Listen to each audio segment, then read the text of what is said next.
from current slide. And I may even turn on the projector. Okay.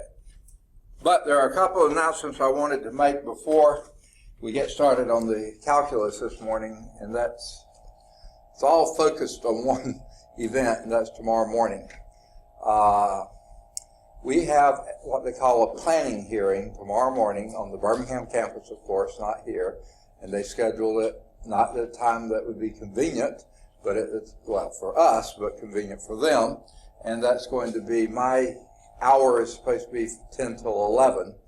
However, I need to be there for part of the next event as well, the natural sciences, because I also interact with that. We share the same unit plans, so we'll be doing student learning outcomes for math and then unit plans for math and natural sciences. So I'll be there probably until about 11:30. Well, why am I telling you this? Well, those are my office hours tomorrow from 10 to 12, and I'll be on the Birmingham campus for at least 3/4 of that time and driving back from the Birmingham campus for the last half hour and then starting my class at 12 o'clock. So, and in fact, that's why I had to send the message. I had hoped to get everything done this weekend so I could teach my class tomorrow morning from 8 till maybe 9:30, and then leave and go and get there for the hearings. However, I had one instructor who didn't get the information to me. He said, "I'll get it to you next week." So he gave me the numbers, but he hasn't given me the documentation. We have to have the documentation too, so hopefully he'll be there tomorrow morning and I'll get the documentation from him then, put them in the notebook. So anyway, I will not be on campus tomorrow until around 12, hopefully before 12, but have a 12 o'clock class and I hope to be able to meet with them. The rest of the term should be a bit more normal. But, let me see, here's the other part of that. I think I warned you last week, and it sure enough came to fruition. I didn't get any papers graded over the weekend at all, because I was working on getting the numbers that I got late put into the package and drafted up and got onto the form. So it was, and I had a busy weekend too, so I had zero time to get papers graded. So I won't have much, well, I don't have any time today. I have 20 minutes after this class, 20 minutes after my Cal 2 class, and then I have 10 minutes in each of the physics classes. That basically is when I set up for lab. So zero time for grading today, unless one of the physics classes, when they're doing the labs, I might be able to do a little bit of grading then. But basically, tomorrow I have no office hours in the morning. The earliest I'll be able to get started generally on that grading will be tomorrow afternoon from 3:30 to 5:15. I do have those office hours, and I can almost bet you they're going to want me to do something from the hearings, because they always have to have something they want you to change, and they'll probably want it right away, and I'm going to tell them, no, I've got grading to catch up, I'll do it later. So I really am not a big fan of the hearings. They're pretty much a waste of time and energy. They have a purpose, and the purpose is decent, but overall, it's, I don't know, never mind. All right, any questions or anything before we get started? Okay.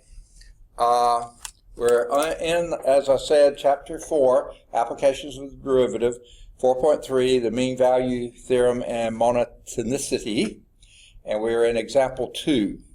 And it says, show that f of x equal log x is increasing. Well, there's the function right there, f of x equal log x. They have shown it graphically that it's increasing. How can you show it analytically that it's increasing? What do you think the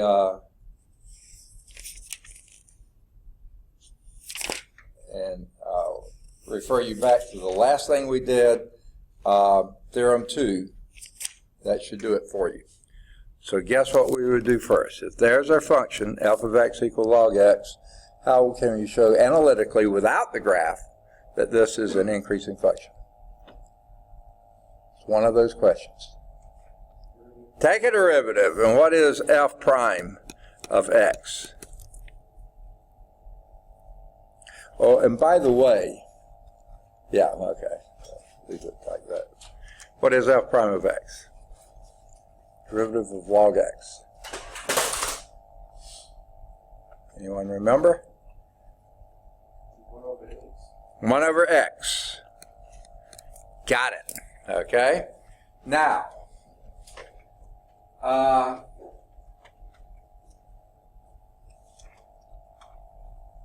looking at that, what can x never be? 0. But looking at this, what can x never be? You never take a log out. Negative number or 0. So even though they didn't specifically say it, this has the understood domain that x is greater than 0. Okay? Now when we look at, I should have said that at the very beginning. Now when we look at this, what does that tell you? If x is always positive, 1 over x is always positive. Always positive. Never, x can't equal 0. Anything beyond 0, the first derivative is always positive, meaning it's an increasing function, which was what your theorem 2 said. The sign of the derivative, if f prime of x is greater than 0 in an interval, and this is from all x is greater than 0, then f is increasing on that interval.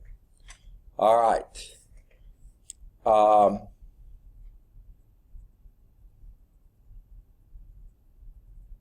Okay, that was example 2.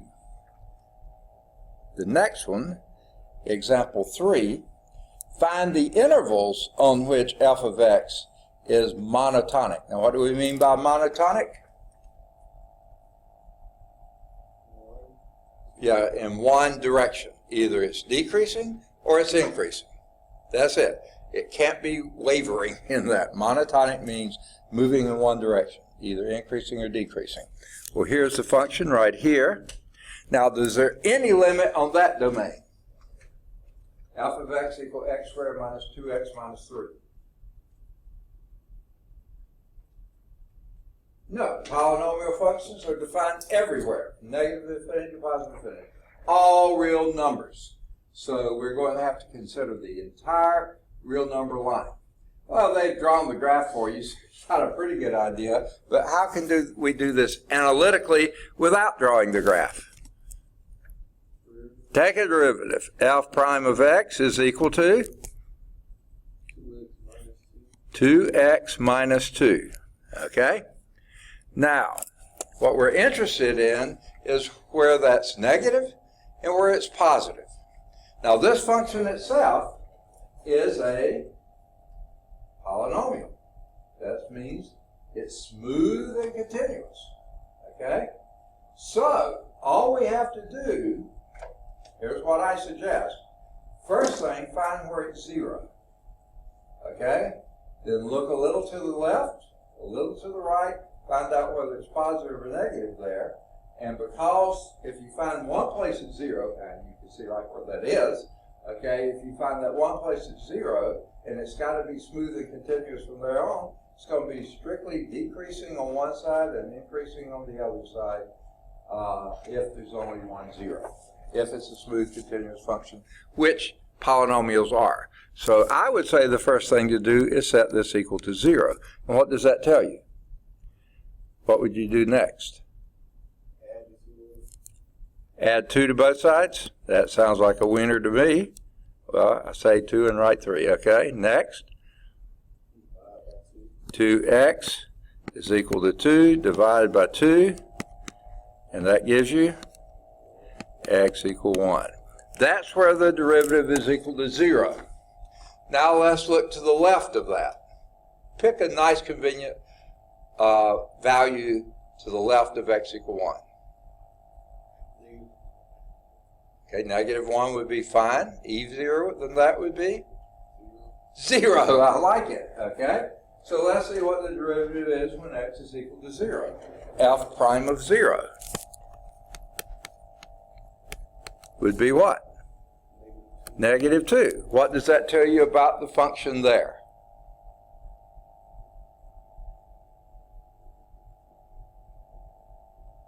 What does a negative derivative tell you?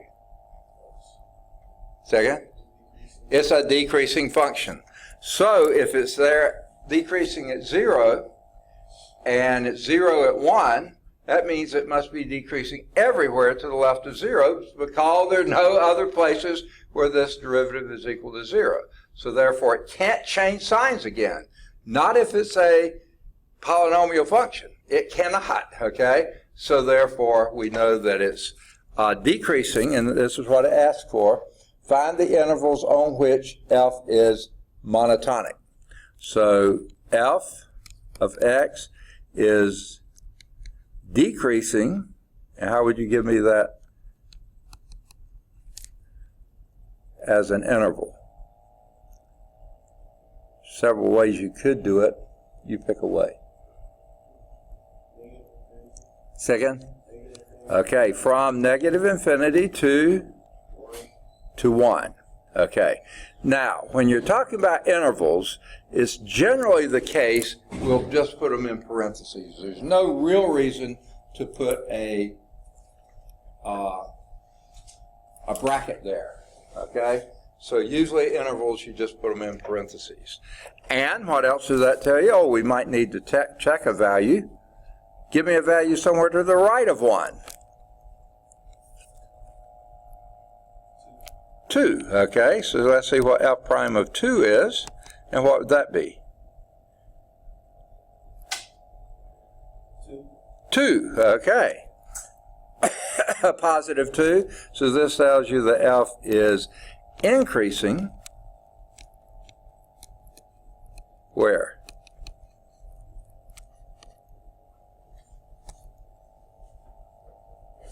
From 1 to positive infinity, great. And that's not really the best use of it, is an element of, but that's what I use, on that interval, okay? On or in or something like that would probably have been better than that symbol, but symbol's easier to write. Okay, does that make sense? Okay, so x is, the first derivative is positive for x greater than 1, that's the other way you can say it, negative for x equal negative 1, less than 1. So therefore it's decreasing on the interval from negative infinity to 1, increasing on the interval 1 to infinity. Very good. Okay? Now, 1 decided to show up today. Very good. Okay.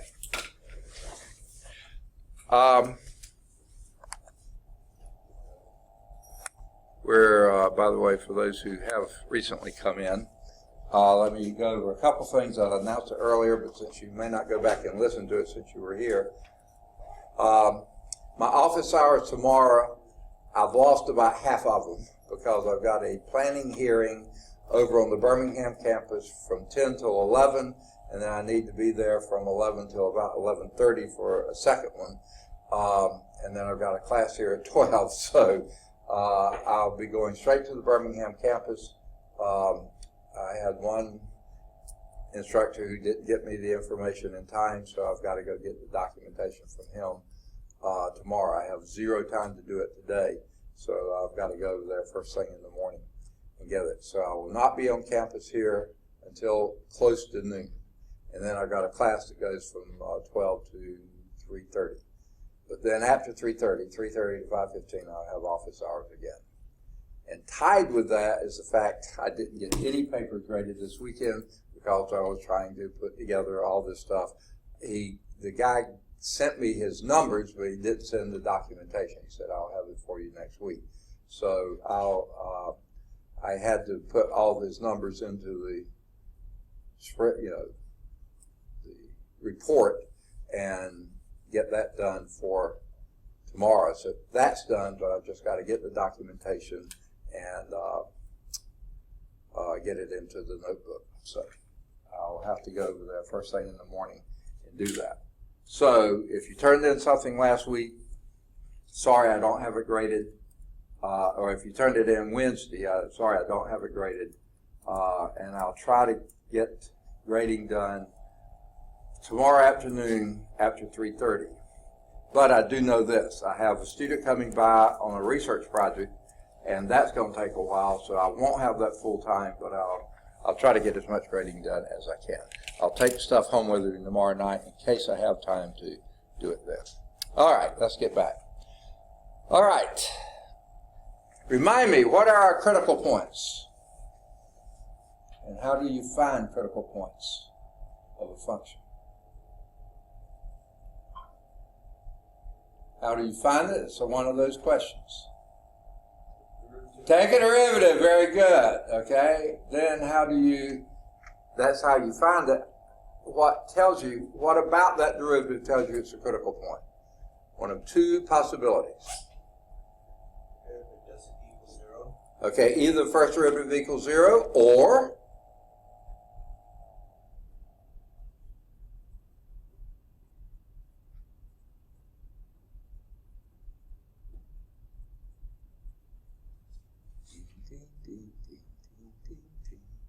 oh no, that was Jeff. Yeah, or the first derivative does not exist. Two possibilities when you take that first derivative. Either it's going to equal 0 or it does not exist. Once you have identified those values of the critical, I call them the critical values. The book calls them critical points. Critical values would be where x equal, whatever x is equal to make that derivative 0 or undefined. Okay? The critical point in my mind is usually the ordered pair. That's the first value, the x, and then you calculate the y. Okay, but this does the same. Now, there is a useful test for determining whether a critical point is a minimum or a maximum. Or guess what? It may be neither. To be a minimum or maximum, it's got to be a critical point, right? But just being a critical point doesn't guarantee it's either a minimum or a maximum. Okay, so it could be neither. Okay, well, what that procedure is to look for a sign change in your first derivative. So not only are we going to use the first derivative to locate those critical values, we are going to use the first derivative to determine whether it's a minimum, maximum, or neither. How do you think we're going to do that? Well, I think they just use the term sign change. Now here's just a function. We're not talking about critical points or anything else here. We're just talking about a function. This function, what would you say about it here? What is negative? That tension on it. The what? You say that tension on it is negative? Okay, what about it is negative? Is the value negative there? It's going to a negative point. The what? It's going to 0 to a negative. Okay. I think you're talking about the first derivative is negative, right? The value here, though, is positive, isn't it? Okay? Okay, and you're right, the first derivative is negative. What can you tell me about the value at this point? Is 0. How about down here? Say again? Negative. Positive? Negative. Negative, okay. All right, I don't hear well. Okay, so you know that a smooth, continuous function, it doesn't even have to be smooth. A continuous function, if it's positive on one side of a 0 and negative on the other side of a 0, that means that had to be 0 somewhere in between. Okay. You had a sign change here. You went from positive value to negative value. So you had a sign change at that point where it was equal to 0. Same thing here. The function is negative all through here, but it's positive all through there. It had a sign change there. Okay? The function was positive here and positive there. It had no sign change. However, it did have a change of direction. Okay? So here's what we mean by sign change. Don't worry about the direction. Sign change, no sign change. And this is how the book describes it, so I'm doing it this way. To me, this is almost confusing, but I mean, it's so almost simple that you want to read something more into it than what you got, okay? Now, what we're interested in then is that first derivative, where the first derivative is equal to 0 if this was the first derivative function, not actually if the basic function, the first derivative function. This would say the first derivative has a 0 at 1, and here the function was, the function was positive here, and negative, increasing here and decreasing here because the first derivative was positive here, negative here, so therefore that meant it was positive, reached 0, and negative. That tells you that was a maximum value.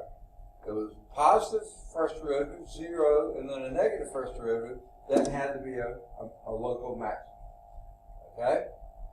Here's another 0 here. What does that tell you? The function was,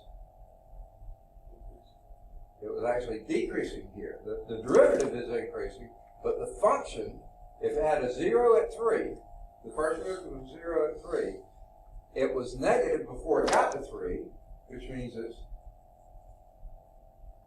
decreasing.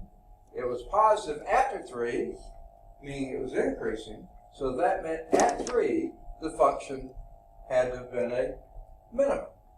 Negative derivative before 3, positive derivative after 3, 0 at 3, had to be a relative minimum. They sometimes call it relative minimum, but they call it local minimum. How about this one? What's the derivative? If this was a derivative function, derivative was positive here, 0 there, and positive there. What does that mean? It was positive, 0, positive. That means it's neither a minimum nor a maximum. We call that an inflection point. We haven't called it that yet, but I'm telling you that's what we will call it later. Okay? So if this was the graph of the first derivative, that would tell you that's a local maximum, that's a local minimum, and that's, later we'll call it inflection point. It's a neither for right now. Okay? So that's what we look for here. And this is the theorem which summarizes what I just was saying. Probably better than I said it. The first derivative test for critical points. Okay? Guess what you do first? Find the critical points. How do you find those? Take the first derivative, and what is it? What do you look for? Whether it's or doesn't exist. Exactly. So the first thing you do is take a derivative. Once you got that derivative, you find your critical points, or critical values, I like to say, where the first derivative is equal to 0 or doesn't exist. Okay? Assume that f is differentiable. Okay, that has to be true, otherwise second derivative doesn't make a lot of sense if it's not a differentiable function. And let c be a critical value, I like to say, the book calls it point. A critical value of x, of f of x. Then, if that first derivative, we know it's either 0 or doesn't exist at that critical value, okay? If it changes from a positive to a negative at c, then that tells us what?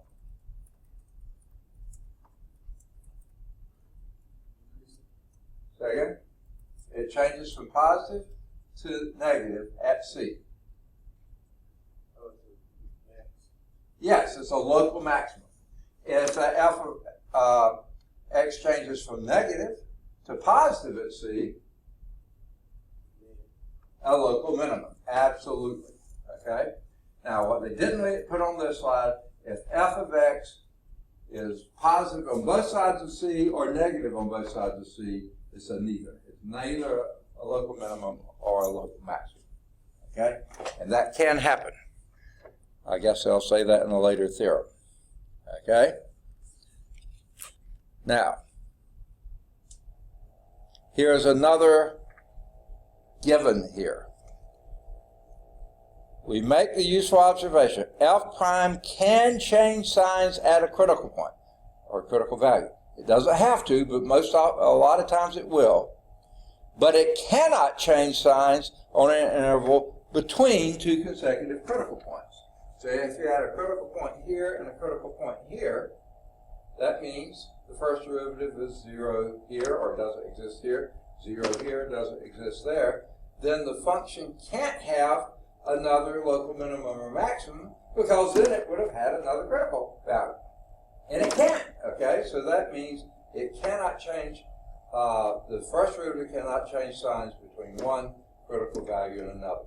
The first one is here and there. It's strictly decreasing in between. If there's a critical point here, value here and here, strictly increasing in between. Okay? If they're consecutive critical values. All right. Now, here's what that's on. This can be proved even if f prime is not assumed to be continuous. So that's fairly interesting. Excuse me, I got hiccups. So let's take a look at some of these cases. I don't know if I can zoom in all this. I think I can. It'll be a tight fit, but I think we can do it. Okay. Now, if you got the graph, it's pretty obvious. Okay? If this is the graph of the function, where's your critical values? Well, what would you do to determine the critical values? Take a derivative. And what would the derivative of this function be? 3x squared minus 27. Yeah. And since I'm going to be doing this, let's go back and reduce it. I can't write on the screen if it's blown up. So, as you said, f prime of x is equal to 3x squared minus 27. Now, what you're going to do with that to determine your critical values? Set it equal to 0. Excellent idea. Now what?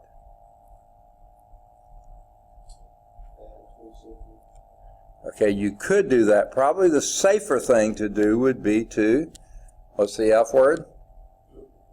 All right, let's factor it. And how would that factor? 3 times x squared minus 9, right? Okay? And set that equal to 0. Have you factored completely? Are you done factoring? Why not? Say again? Oh, okay. The difference is two perfect squares, and what will they? How does that factor? Plus 3 times x minus 3, and that's equal to 0.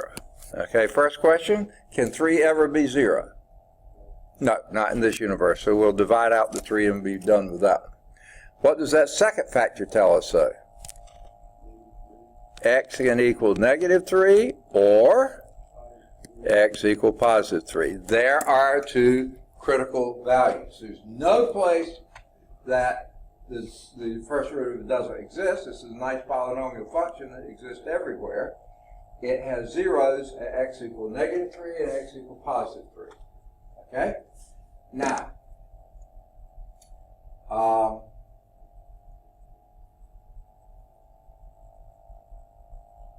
what we need to do next is consider, let's take that first derivative function.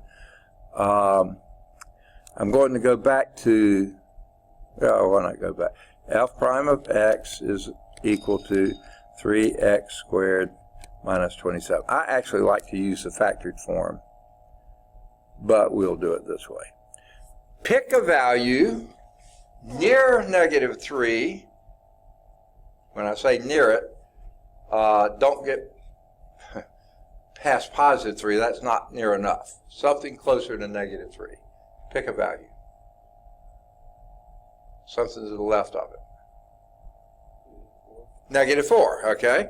So let's look at f prime of negative 4. And what would that be?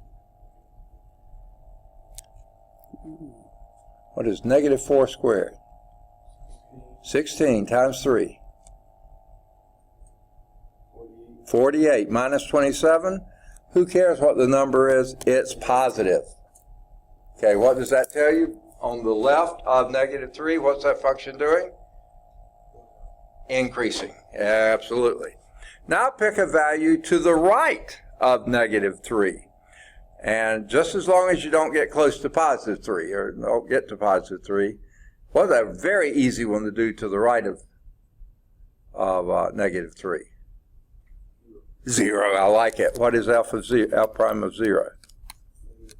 Negative 27. The big key is negative there. So here we have a critical point at x equals negative 3, and we have it positive to the left of it, negative to the right of it, first derivative. That means that's a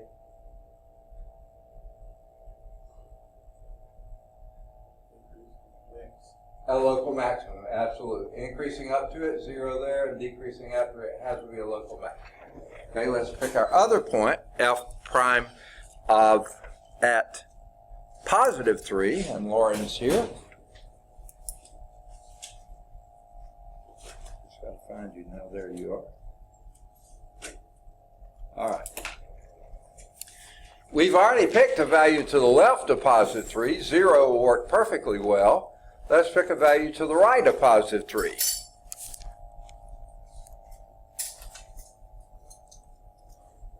Four. F prime of 4 would be what? What's 4 squared? 16 times 3. 48 minus 27. Who cares? Positive. It's a positive number. That's all we're looking for here. Yeah, you're right. So that means to the left of 3, which is a critical value, the first derivative is 0 there. To the left of it, the first derivative is decreasing, negative. To the right of it is positive. What does that tell you about the point x equals 3?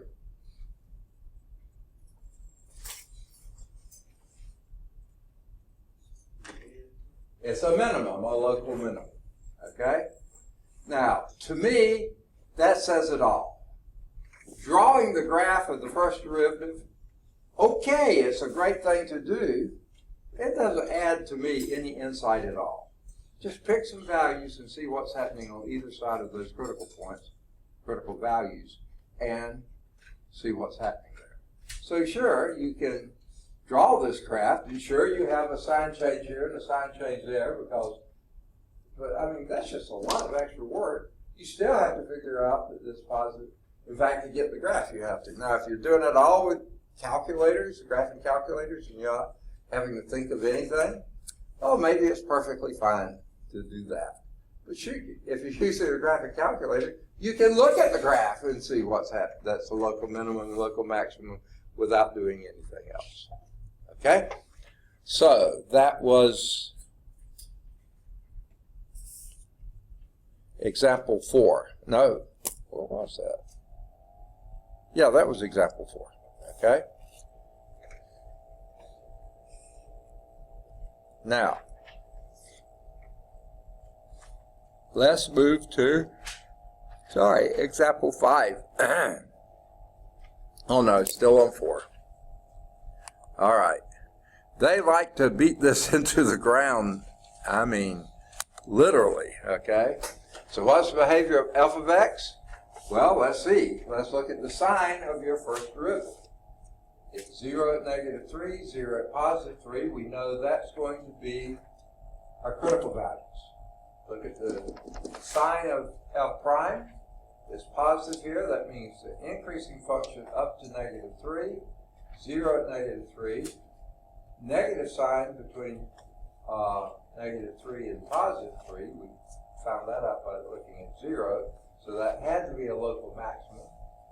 Negative here up until it gets to positive 3, and then it changes to positive, so that means it's a decreasing function before 3, increasing function after 3 has to be a local minimum. Negative 3 is your local maximum, positive 3 is local minimum. Again, am I going to draw this? And no, I've already figured it out in the first thing, you know. But this is just more reinforcement that we got it right. Okay, now, this is how the old edition did it. In the new edition, they actually draw these arrows, which actually is a little bit better deal, I think, is they draw the arrows this way, that way, and this way. Still showing increasing, decreasing, and increasing, but it's not going straight up and straight down. So this is a little bit better descriptor. Okay? See if they have any other slides. No, this is on the next one, I'm pretty sure.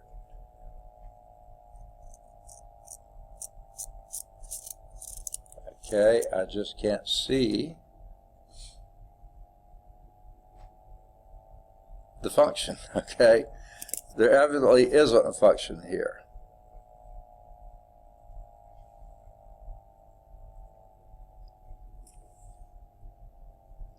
There ought to be, but I don't see one, okay?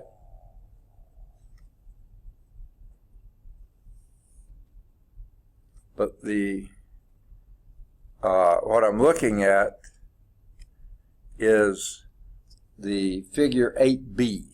That doesn't show up here at all. There's just, oh yeah, here it does, right there. Okay. I know the verbiage is, oh, here it is, back on the previous page. Okay. I don't know why they have, never mind. But this is on the previous page, and this is what we were dealing with. Here's a function. Now, they didn't give us the function, okay? But what can you tell me looking at the graph of this function? Do we have any places where the first derivative would be 0? This function right here. There you have a horizontal slope. That means your first derivative is 0. X equals C. Okay? So look to the left of it. What's the first derivative doing there?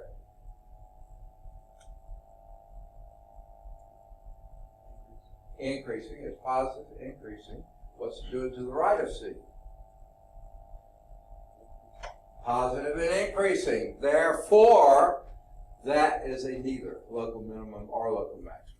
It looked like it's going to be a local max when you're coming up this way, but then it looked like it's going to be a local min there. That's a neither. Okay? Now, how does that look when you drew this graph? That would be showing, we don't have the function, so we can't do it. This would be a graph of f prime.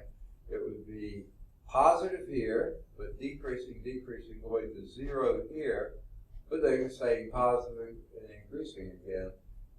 That then would indicate you have a critical point there, but it's not either a maximum or a minimum because it doesn't change its sign. Okay, and again, I don't find the second graph. Okay, yes, I look at it and say, yeah, that makes sense. But we've already determined that when we looked at it the first time. All right. This is example 5. Analyze the critical points or values and the increase-decrease behavior of this function. F of x is equal to cosine squared x plus sine x on the interval 0 to pi. Okay. What you reckon you're going to do first? Take a derivative. Very good. Okay. So what's f prime of x?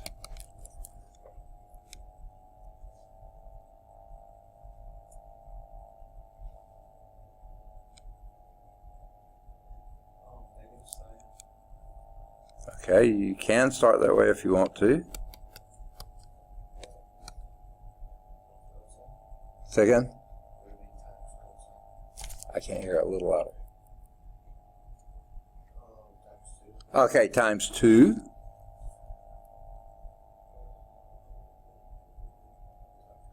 times cosine. Very good. That's perfectly fine if that's how you see it and understand it. I usually like to start with the outermost function, 2 times cosine x, and the derivative of the innermost, which is minus sine x. So yeah, same way, whichever way you get there. You got it. That's just the first part. Next. Plus cosine x. Very good. Now I'm going to rewrite this ever so slightly. Minus 2 sine x cosine x plus cosine x.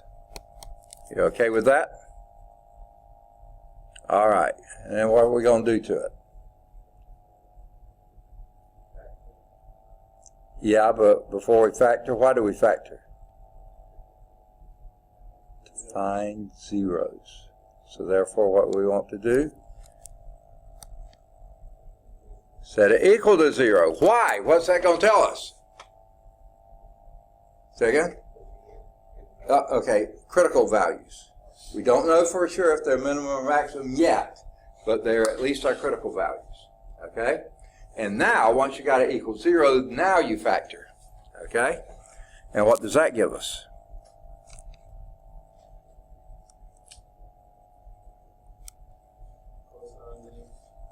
You're going to factor out a cosine x, leaving you a?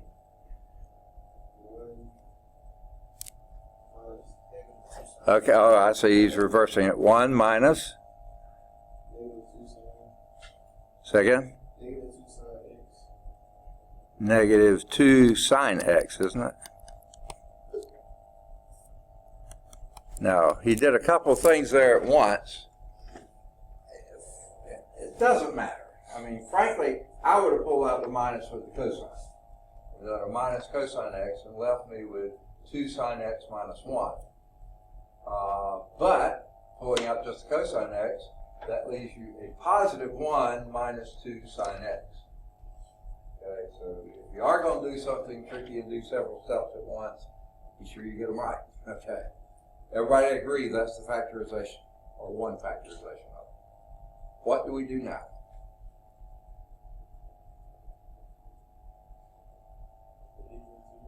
Okay, so each of those factors equal to 0. Very good. So either cosine x is equal to 0 or 1 minus 2 sine x is equal to 0. Okay? Let's take the first one.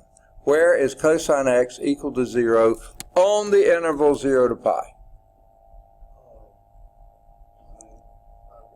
Pi over 2. So this would be x equal pi halves. And that's all, folks, for that one. Over here, what do we have? Rewrite that a little bit. Or you tell me what to do.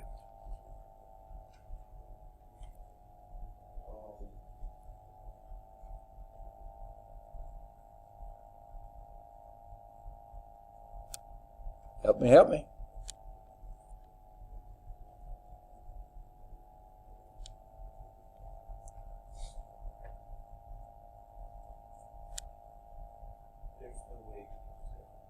A little louder.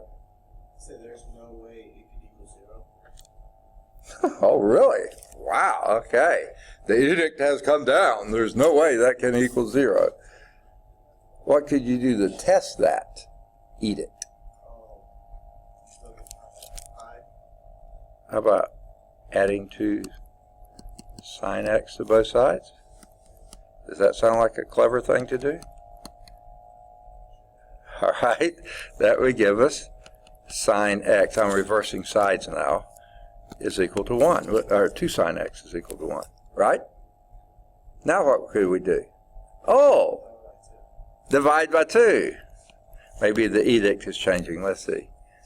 Okay, and that would give us sine x equal 1/2. That can never happen, can it?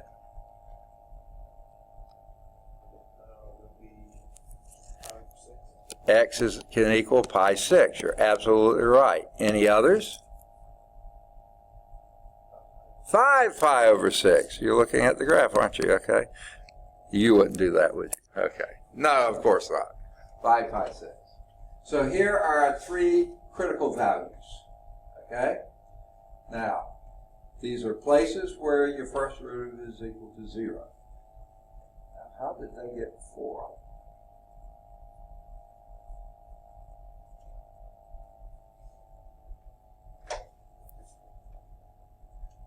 Have I missed one? Why did they get You can be x equals 0? 3 pi over 2. Second? You could get 3 pi over 2. For cosine. No, I'm sorry. They have them right. No, they have them right.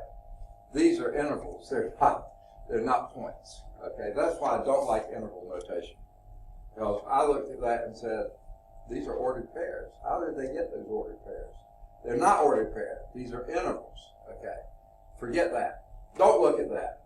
Here are 3 critical values. Okay, we know the first derivative is 0 there. What might we choose to do to see if these are local minimum, local maximum, or neithers? Did I hear a suggestion?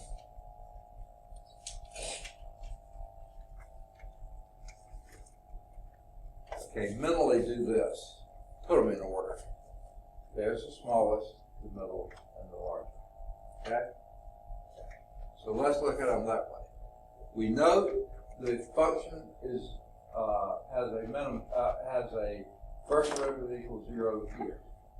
So we're what we want to try to look at. Something to the left of 0. I mean, left of pi halves. This will be a test point. What is our derivative there? Pick a value. Did someone say 0? I thought I heard that. Okay. Okay, x equals 0. Let's take this expression here and put x equals 0. What is cosine of 0?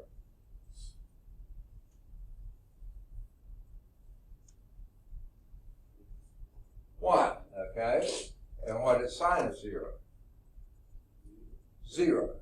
So you got 1 minus 1 times 1 is 1. Positive 1. So we know to the left of this value, the first derivative is positive, meaning it's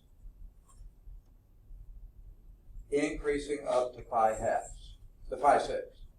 Now let's consider something between pi 6 and pi halves. Pi 4 sounds like a great idea. What is cosine of pi 4?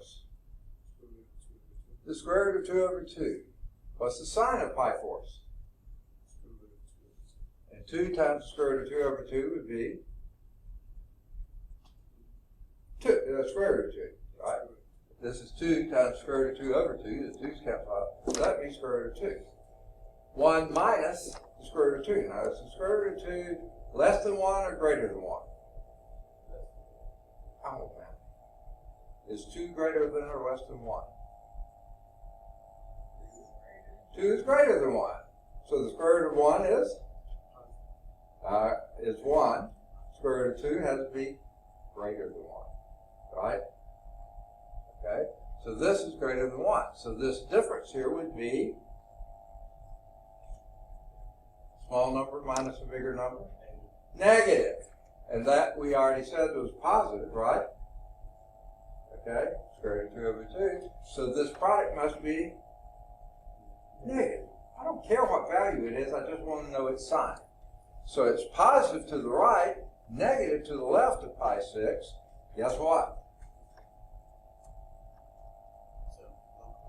Look. Maximum. All right. Good morning. It must be Monday. Okay. All right. So we have a local maximum at pi 6. Okay. Now they write all this stuff down and it's fine, you know. Okay. Now, next value I would choose, we pick the smallest ones on the left and right. We already know, okay, we'll move to this one next. We already know something to the left of that. Pi 4, so what was the first derivative there? No, pi 4. I'm going to plug that in.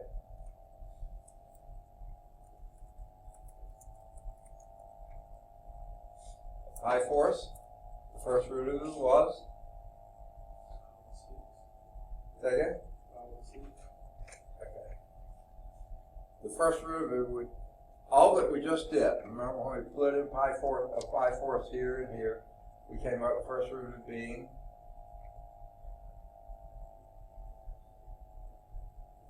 negative. Negative. Remember, this was less than 1, that's greater than 1. The product is less than 1, right? It was a long time ago, but we did it, right? Okay. That was negative at pi fourths. So let's pick something between pi halves and pi 5 pi 6. What do we choose there?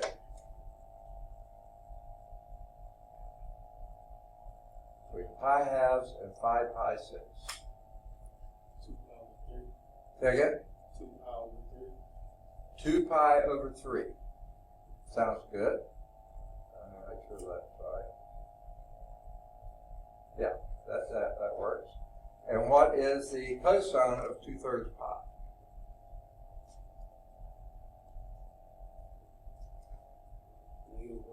Negative 1/2. Very good. And what's the sine of 2/3 pi? Root 3 over 2. Multiply it by 2 and you get root 3. Okay? Those 2's cancel out. And 1 minus root 3 is? Positive or negative? That's all I'm interested in. Okay. Is it multiple choice? Okay. It is negative because 3 is greater than 1, right? So the square root of 3 has to be greater than the square root of 1, which is 1. So, therefore, this term has to be negative. So, yeah. So this was, we already said was negative. Wait, was it? Yeah, I think it was, wasn't it? Cosine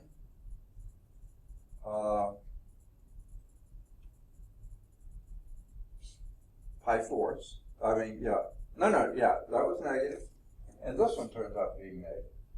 Okay? So guess what? That's positive. Yeah. The product is positive. And we had, on this side of pi halves, remember it was negative, downhill, uphill past that, so sure enough, this would be a second. The local minimum at pi halves. All right. Now we have the first derivative being positive at 2/3 pi. That's something to the left of here. So we need to look at something to the right of this. What is a good thing to the right of 5 pi 6?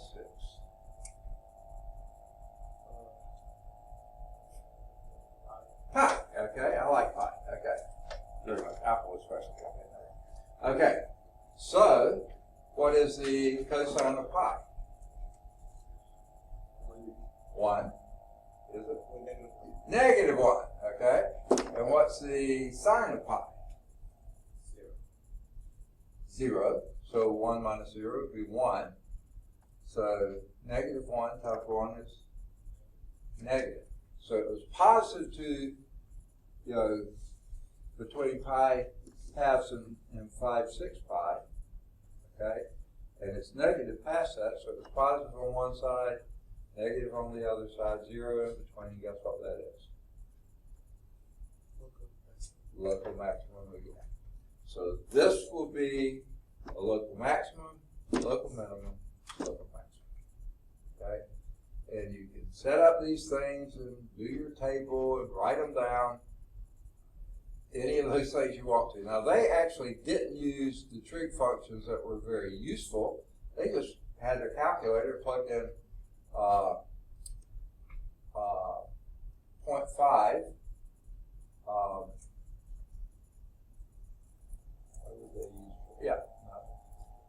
Yeah. Here's what. Pi 6, think about it now. Pi is what? What value? 3.14 blah, blah, blah, blah, blah, blah. So that's a little greater than 3. So 1/2 would be a little bit less than pi 6. So they just used their calculator and plugged in f prime of this value here of pi 6 and got a positive value, not pi 6, of 0.5. And then they picked a value in between 1/3 and basically 3/2. That would be 1. That's a good one. And that gave you a negative value. Here they picked one in between pi halves and pi 6 pi. So that this would be 3/2. This would be 5/2. So why not 2? Okay, and sure enough, that's what they picked there. You know, plug that in. You really don't care what the value is, just what the sign is. That was positive. And then something in between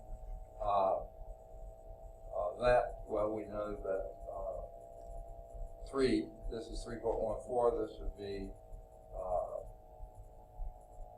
something close to 2. So 3 would be in between those two, so they plug that in. So you have plus, minus, plus, minus. There's the first derivatives, plus, minus, plus, minus, okay? It's got to be local maximum at this value, local minimum at that value, local maximum. Okay. Does that make sense? If doing the tables and stuff like this helps you, by all means do the tables. To me, it almost makes just as much sense to do your calculations. You know, just do it. But it helps to write them down. I've been doing it all verbally because I don't have a lot of room to write here. Okay, here's what we found that function looking like. A local maximum here, local minimum here, local maximum there, and then who knows what. Who cares what's happening there? We did know that x equals 0, we had a 1 there, and x equals pi, we had a 1 there. You don't see it there, but that is true. So this is greater than 1. I think that wound up, I didn't actually evaluate it, but I bet you that is another 1 there and a 1 there, something greater. Now, if you find it helpful, go on and graph your first derivative function. Seems like to me it's a lot of extra work to do it, but if you have a graphing calculator, why mess with first derivative? Just look at that one and say it's the local maximum, local minimum, local maximum. Yeah. But this does show you that where you have your 0, the first derivative is equal to 0, positive to the left, negative to the right. Where you have your next 0, negative to the left, positive to the right. The next 0, positive to the left, negative to the right. So this has to be a local maximum, local minimum, local maximum.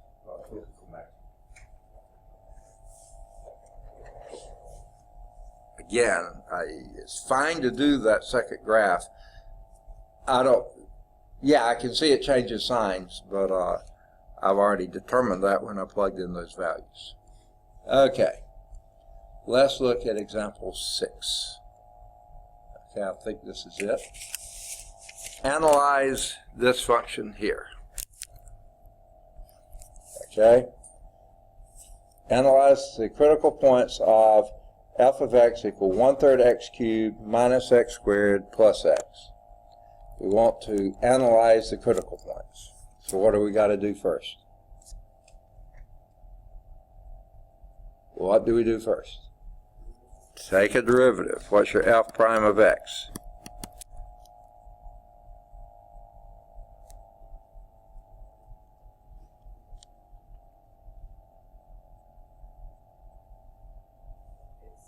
X squared minus 2x plus 1. All right. All right. Now, what's the next thing you probably want to do to that?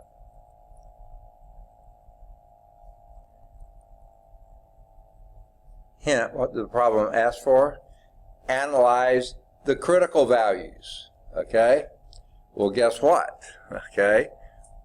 You got to first find the critical values.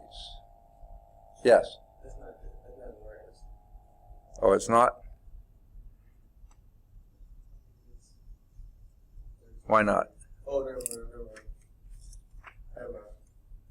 Okay. We good. Okay. Is it or not? It is. I was going to kick Lauren out if it wasn't. She told me it was. So yeah. You get to stay, Lauren. Okay. All right. Now what's the next thing we do to it? Set it equal to 0. That's how you find your critical points. Or where it's not defined, but that's defined everywhere. And then what do we do? Factor it. Okay. And how does that factor? Anyone know? Second?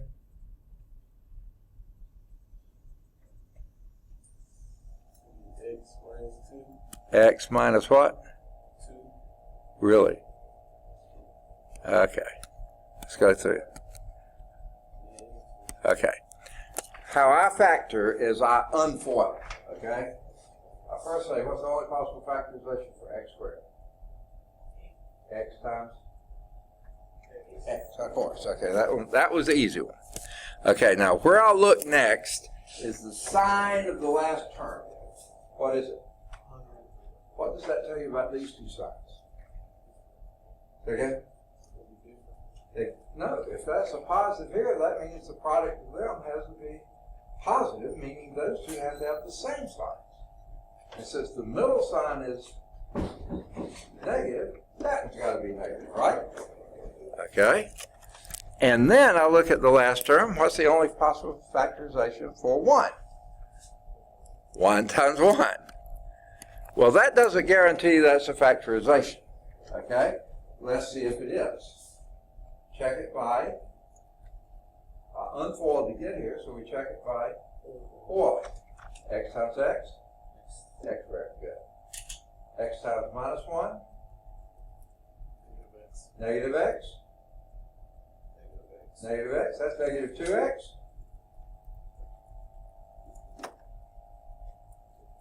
Plus 1, yeah, we got it, that's right. So what are our two places where your critical points, at what value for x? X equal 1 or x equal 1? No, those are the same values, aren't they? Okay? So, there is my only critical point. Okay? So what I've got to do here is test some values left and right of 1. So pick some value left of 1. 0. Okay? What is f prime of 0? That's pretty hard, isn't it? 1. So that means it's increasing to the left of 1, right? Okay, let's pick a value to the right of 1.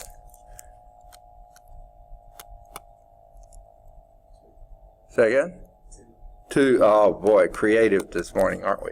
Okay, let's plug in and see what we get. 2 squared is? Minus plus 1 is 1. What does that tell us? It's increasing to the left of 1, 0 at 1, but still increasing to the right of 1. Guess what? Neither a minimum nor a maximum. Looks like it's going to be a maximum to begin with. It doesn't look like it was a minimum. It wasn't either one. So this is a neither. Okay? The graph shows it to you, but whether we had the graph or not, we determined it just here. Okay? Does that make sense? And I don't want to too much overgeneralize now, but any time it looks like to me that you have a repeated 0 for your first derivative, it's a real good chance that's going to be an equal. Because if you were to plot this, that's going to be a parabola that comes down and kisses at 1, so it stays the same side. Because you see that's a perfect square trinomial, so it's going to come down, touch at 1, and then go back up. So it will not be a local maximum or minimum. Okay, let's move on to example 7. That's not example 7. Is it? Yeah, it is.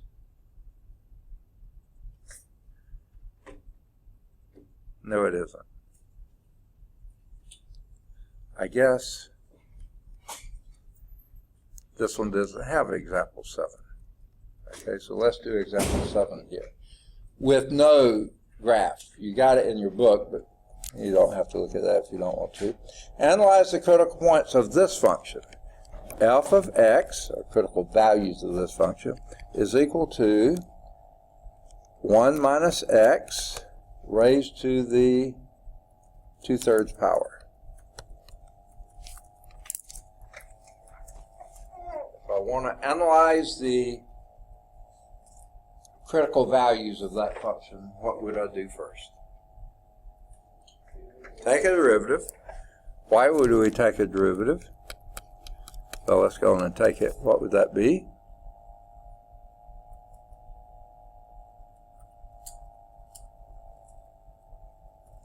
What would that be? Negative 2/3. 1 minus x to the negative 1/3 power. Very good. Very nicely done. Okay? And then what's the next thing we're going to do?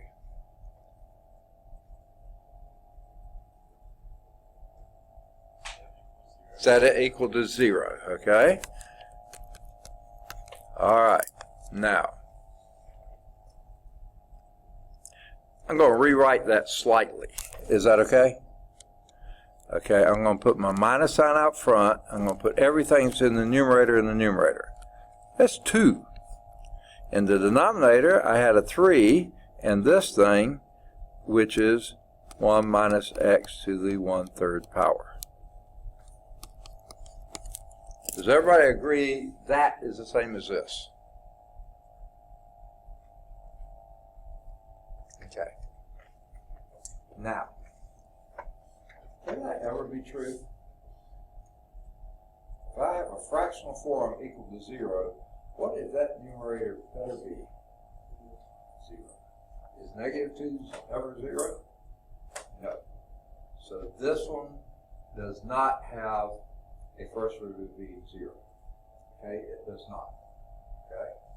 Now, what else do you notice about the first root?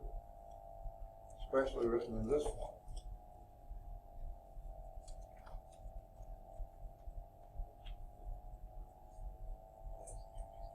X cannot be what? 0. The denominator can't be 0, which means 1. X cannot be 1, because 1 minus 1 will give you 0 in the denominator.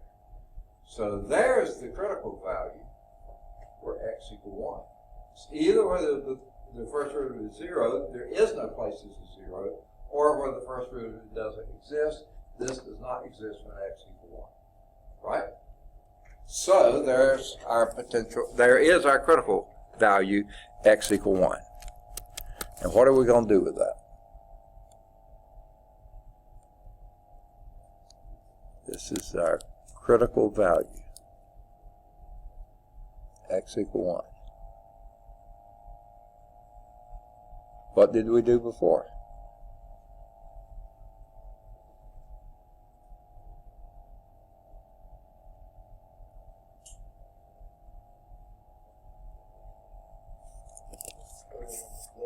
Yes, pick a number to the left or right of 1.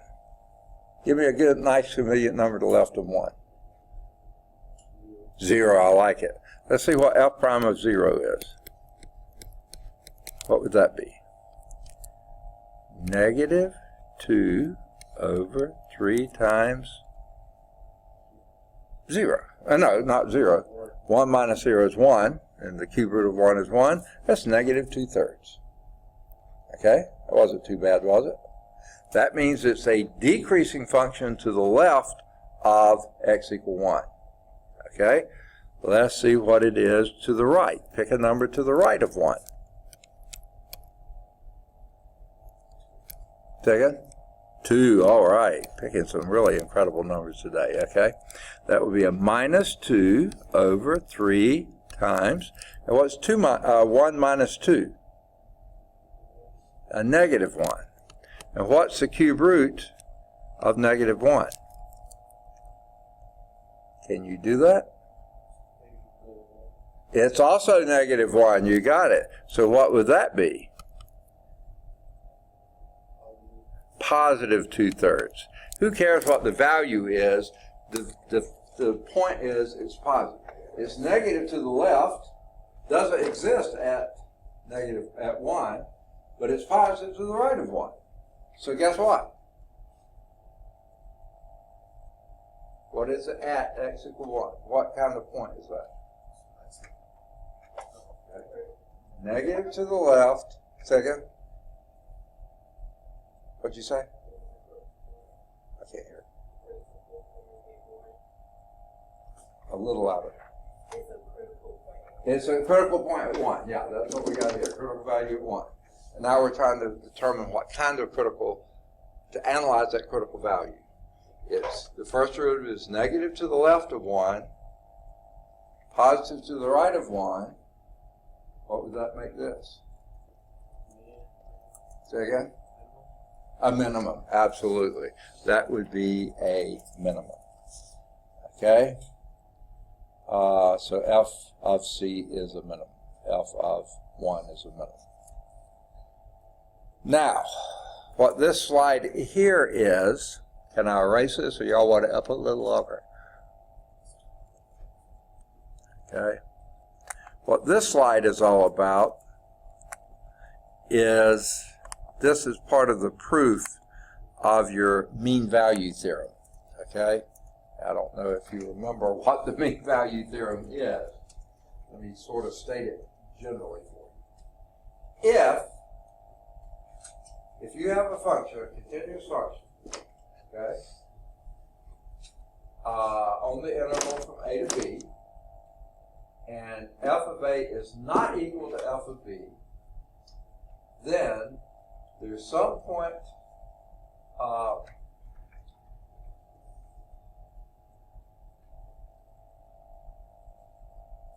in between that where you have either a local minimum or local maximum. In other words, a critical point somewhere in between. Is that quite true? Well, basically what it says, there's some point in between x where the slope, the first derivative, is equal to the slope of the tangent line in between that. That's what the mean value theorem says. So how they go about proving that is using exactly what we just did. They make up a new function, which is this function, f of x, minus this function, which is your slope of the tangent line there. We don't know what r is, we don't know what m is, okay? But there's some new function here, and what we can do is take the derivative of that and find where this function, you see it starts off being 0 here, and increases, at some point it decreases again and goes to 0 again. So there's some place in between there, it has to be a max. So you can analyze that with this. So that's how we prove the mean value theorem, that there is a value in between there, where the slope of the tangent line, basically where your first derivative is 0. Okay? All right. Let's see if there's anything else. Oh, yeah.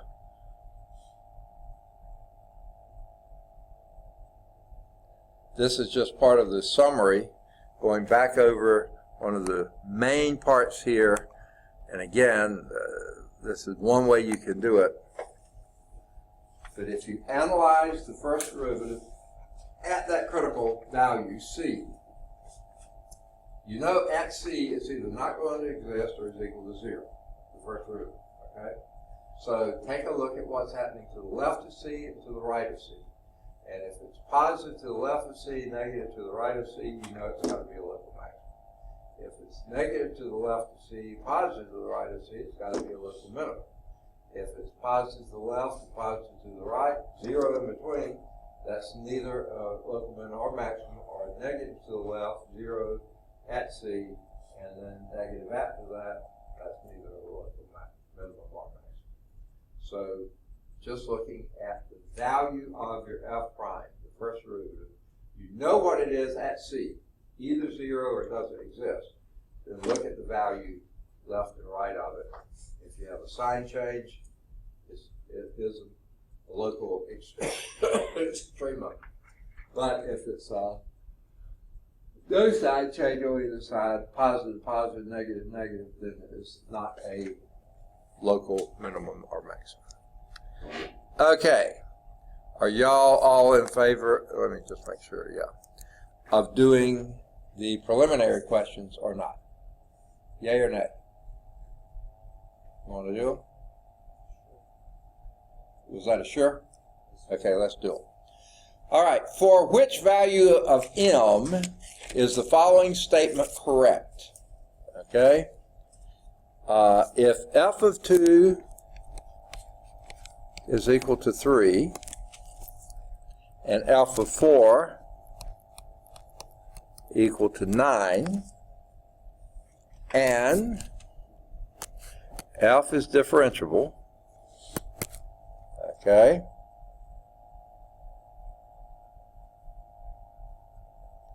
then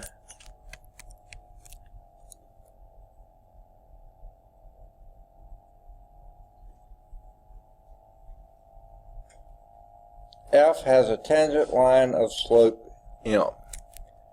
F has a tangent line of slope m. Okay, for what value of m would that statement be correct?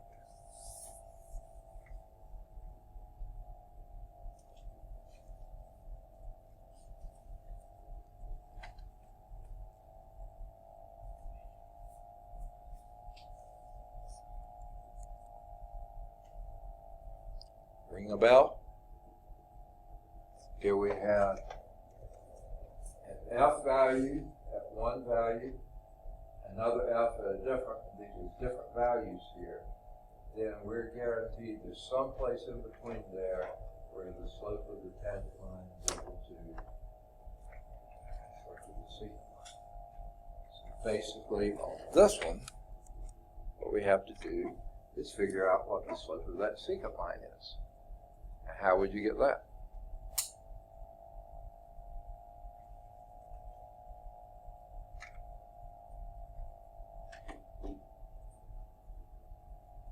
Formula for slope. A little louder.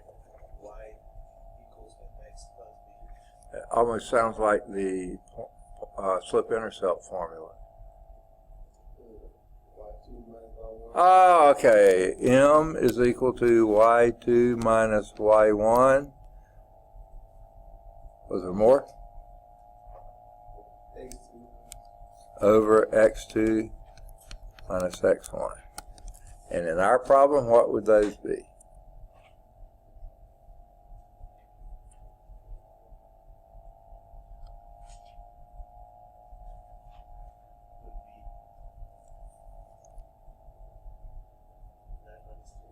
9 minus 3, is that what you said? Over. Second, x2 minus x1. which is?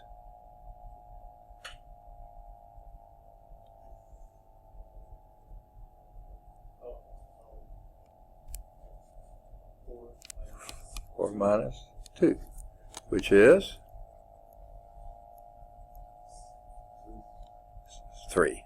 6 over 2 is 3. Right? Okay.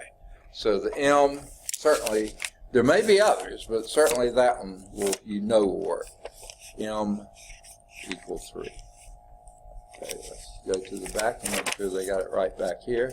This is 4.3. Wow.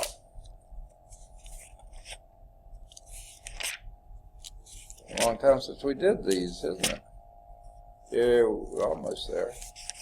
4.3. Preliminary question. M equals 3. Good for them. They got it right too. All right. Next one. Assume f is differentiable. You can take a derivative. Okay? Which of the following statements does not follow from the mean value theorem? Okay? Here is A. if f has a secant line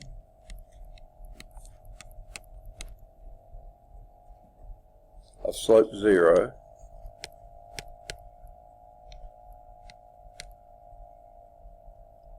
then f has a tangent line of slope 0.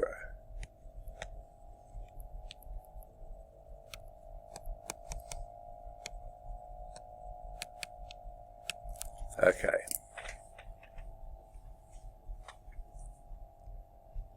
Now,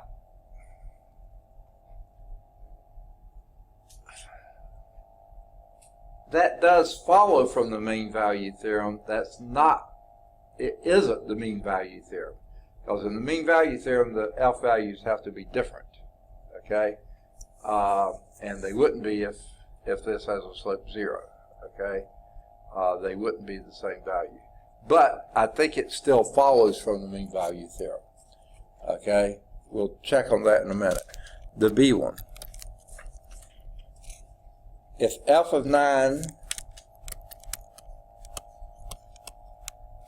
is less than, no, f of 5 is less than f of 9, then f prime of c is greater than 0 for some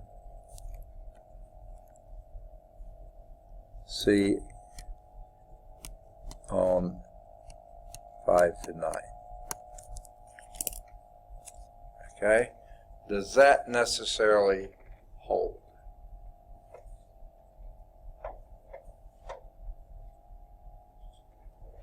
Now remember, assume that f is differentiable. So this is saying f of 9 is less than, f of 5 is less than f of 9, right? Functions do it something like this. The secant line goes like that, right? F of 5 is down here, f of 9 is up there somewhere. So there would be the secant line. Does that imply that the f prime of c, some critical value in between, is got to be positive? Absolutely.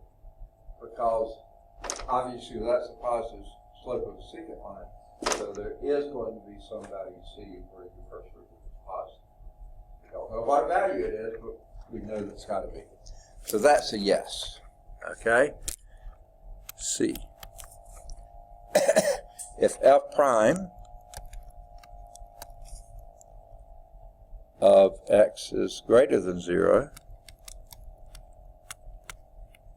for all x in the domain, I've lost it here. For all x, that's all it says, I lost that. Then that implies every secant line has a positive slope.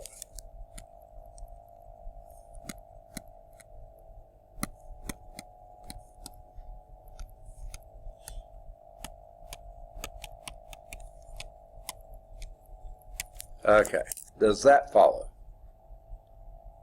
It says if f prime of x is greater than 0 for all x's on that interval, then every secant line has a positive slope.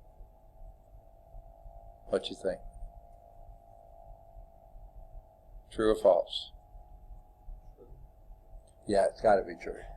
Okay. So it looked like could be all three of them are true. That first one's a little on the shady side. Oh my goodness, they say only C is true. I agree that C is true.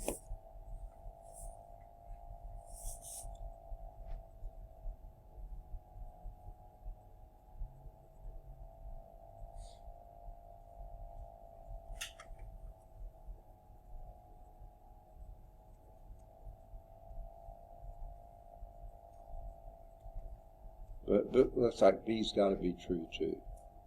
If f of 5 is less than f of 9, then f prime at some value in between 5 and 9 has got to be positive. Yeah, I don't see any way around it.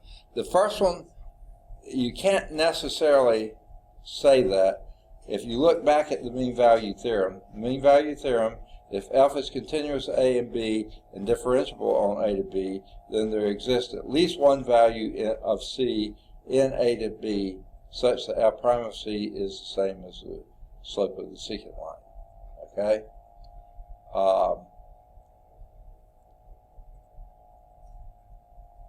So frankly, the A one says if f has a secant line of slope 0,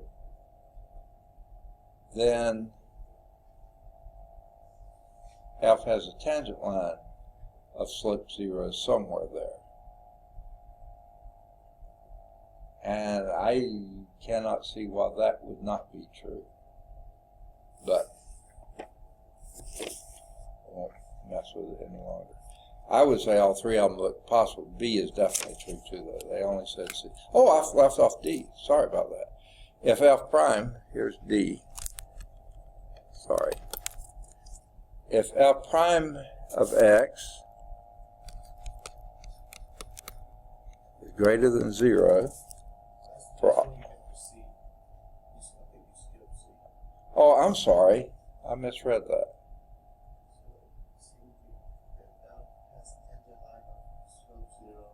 Yeah. Okay, sorry about that. If f has a tangent line, oh wait. Yeah, the whole question here, which of the following does not follow from the mean value theorem? A does, B does, and we just did D. I was counting, this was D. I skipped C. C was this one. If f has a tangent line of slope 0, then f has a secant line of slope 0. Would that necessarily be true? That one would not, and here's an example. Wait. That has a tangent line of f0, but every secant line has a positive slope. Every secant line has a positive slope. So that's why C is the one that does not follow. I misread the problem. Sorry about that. Is that what you were telling me? Oh, okay, good. Thank you. Okay. Because I was saying these other three are true. All right. Let's look. Let me clear this.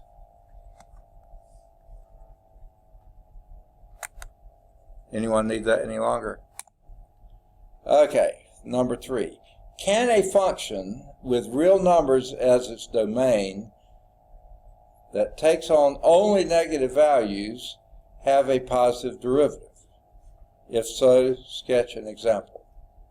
Can a function with real numbers as its domain that takes on only negative values have a positive derivative?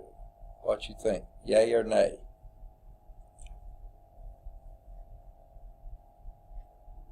Can a function with real numbers on its domain, so its domain is all real numbers, but that takes on only negative values. In other words, when you evaluate the function, they're always negative. Always negative. Can that have a positive derivative? What you think? So one no. Any others? Huh? You think it can? All right. It says sketch it. Let me sketch one. There's my x-axis. How about this? This is a function that's approaching 0, never gets to 0, but its slope is always positive. So yes, I agree that it can be. This would be, well, it could be an exponential function, negative e to the minus x, I think it is. That would be that one. Okay? You don't have to use that one, but that's just one. And let's see what they said. Yes, oh, look at that.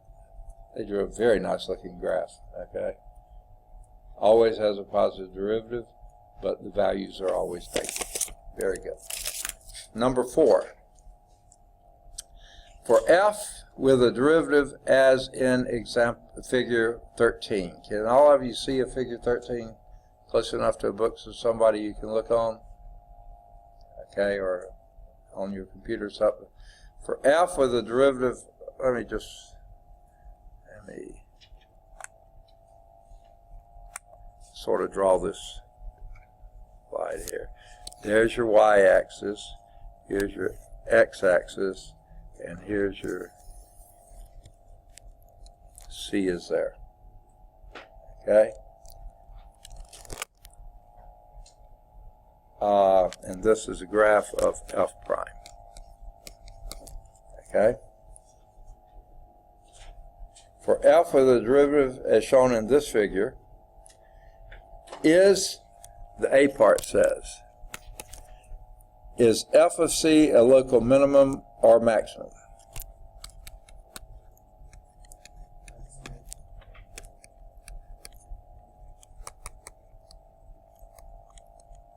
What you say? Maximum. Because it was positive on one side, 0 at C, and negative on the other side. Absolutely right. That is the max. Okay? The B part. Is this a decreasing function?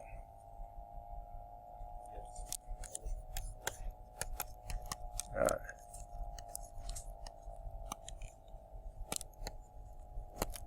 Okay? It's not always a decreasing because we just said it has a positive. Okay, the second derivative, the first derivative is decreasing. Obviously, there it is. It's decreasing, but the function is not decreasing because it has a maximum. It means it was increasing up to here and then decreasing past there. So no, the function itself is not decreasing. The derivative is decreasing, but not the function. So that should be a max and a no. Local maximum and B is not. Very good. Homework exercises 4.3. Do any of the odds 1 through 7, either 9 or 11 or both, any of the odds 13 through 17. Now 13 says you need a graphing utility, so if you do and don't have one, that's fine.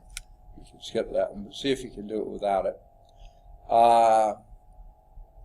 Either 19 or 21, or both if you choose. 23 or 25, or both if you choose. Any of the odds 27 to 57. Any of the odds 59 through, looks like 71. Okay? Then there's further insights and challenges, and you can look at those only if you choose to. Okay, any questions? 4.3. All right, let's move on to 4.4. All right. Now, frankly, I feel like I could probably use a bladder break. Anyone else? Okay, let's take a quick pause here, sort of loosen it up. May have a little bit, but not as much as I would have liked. Okay. Thought I had already clicked this, but it's taking a long, long time. All right. I guess that's done. Now, the next thing we're going to look at is the shape of the graph. Okay, think about what we've done so far. We found critical points. What do critical points tell you?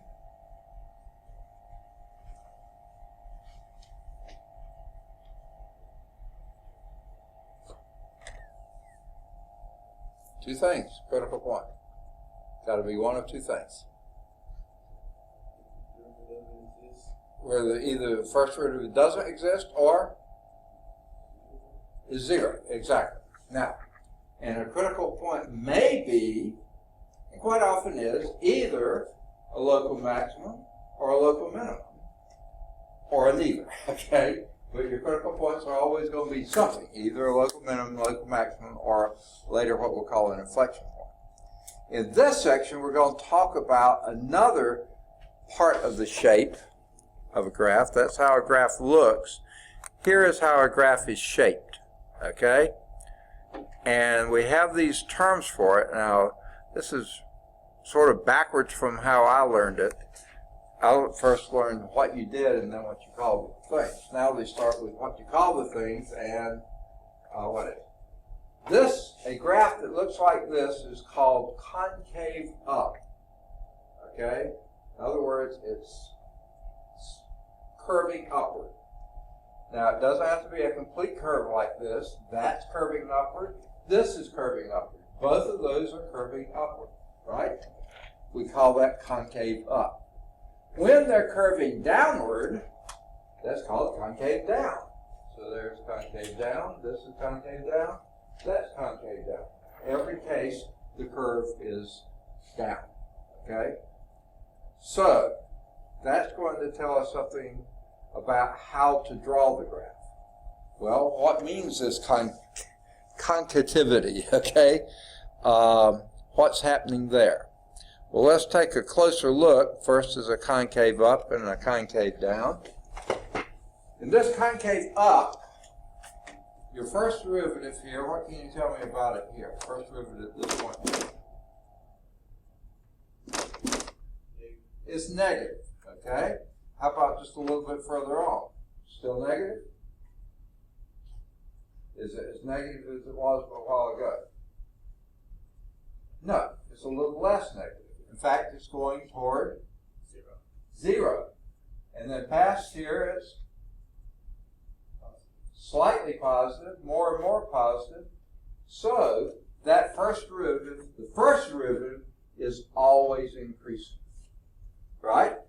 That's what it appears when you have a concave up. The slopes of the tangent lines are increasing. How about here, when it's concave down? What can you tell me about that derivative? What's that again? Positive. How about here? Yeah, positive, but not quite as positive as it was a while ago. Okay? And then less and less until it goes to zero. And then what? Slightly negative, more negative, more negative. So yeah, first derivative is decreasing. Okay?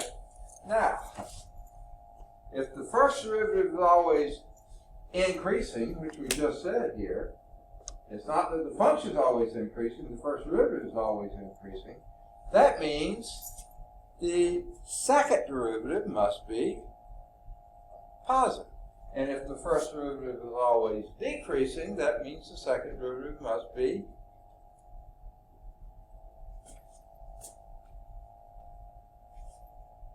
negative. Okay. So I think we just have found another key. Okay? And here's what the definition is. We haven't hit the key yet. Sorry. Oh, no.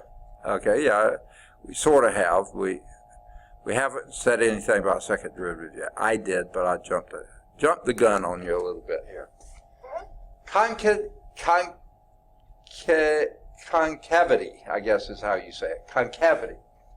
If f of x is a differentiable function on an open interval a to b, then f is concave up on a to b if f prime is always increasing on that function.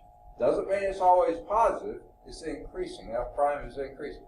It could start out really negative, but then get less negative, and stuff. That's still an increasing function. The first derivative is increasing. Okay?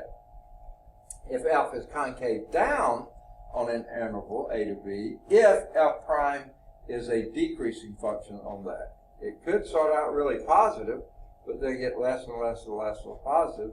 That's still concave down. Okay? That's what we mean by concavity.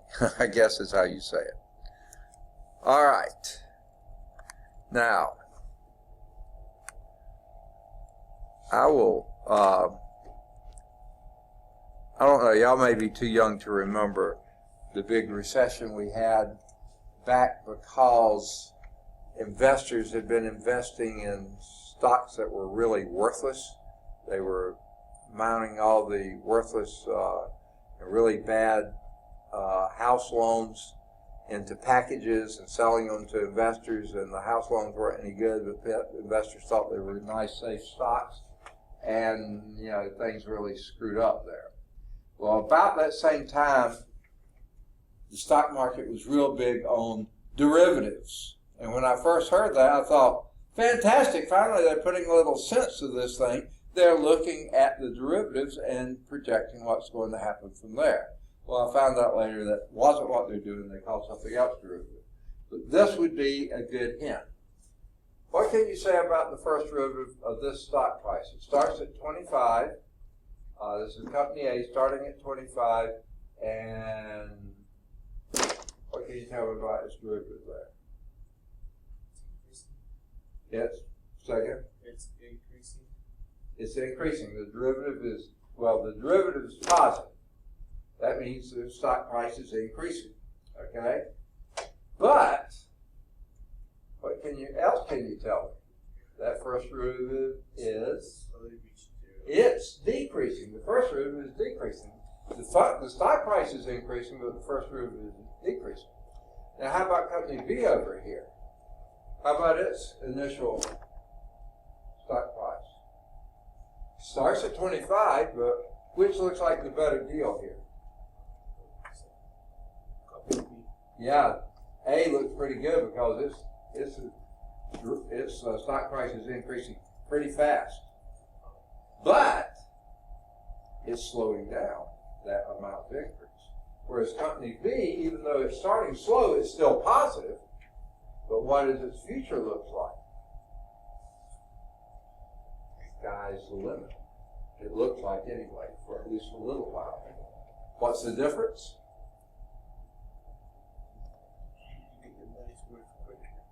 You can get a little money quick, but take it out. That one? Yeah, long term. Put your money in and leave it, because that looks like it has really growth potential in the future. This has immediate growth potential, but after a while, it's going to stagnate. So that's really long term the best way to go, if that's going to continue, because that's concave up, this is concave down. Make sense? Okay. Now, the one in your book is slightly different. No, it isn't.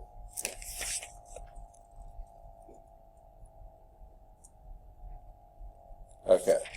They look further down the line. They call it A1 and BBA. AI is Aeronaut Industries, and the other one is Blumenthal Business Associates. Okay? And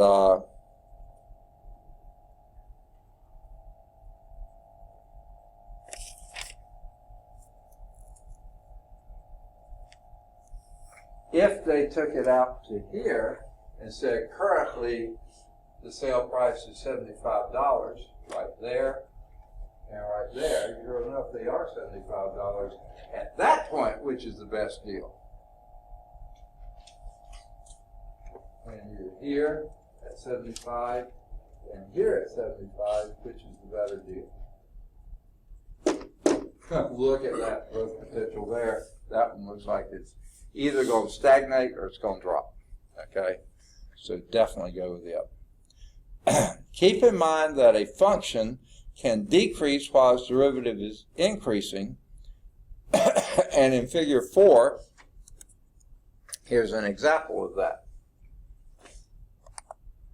A lot of blah, blah, blah to begin with, but I think it is pretty good blah, blah, blah to have. Helps you see. The blue line here is a decreasing function, right? But what can you tell me about its derivatives? It's a decreasing function. That derivative is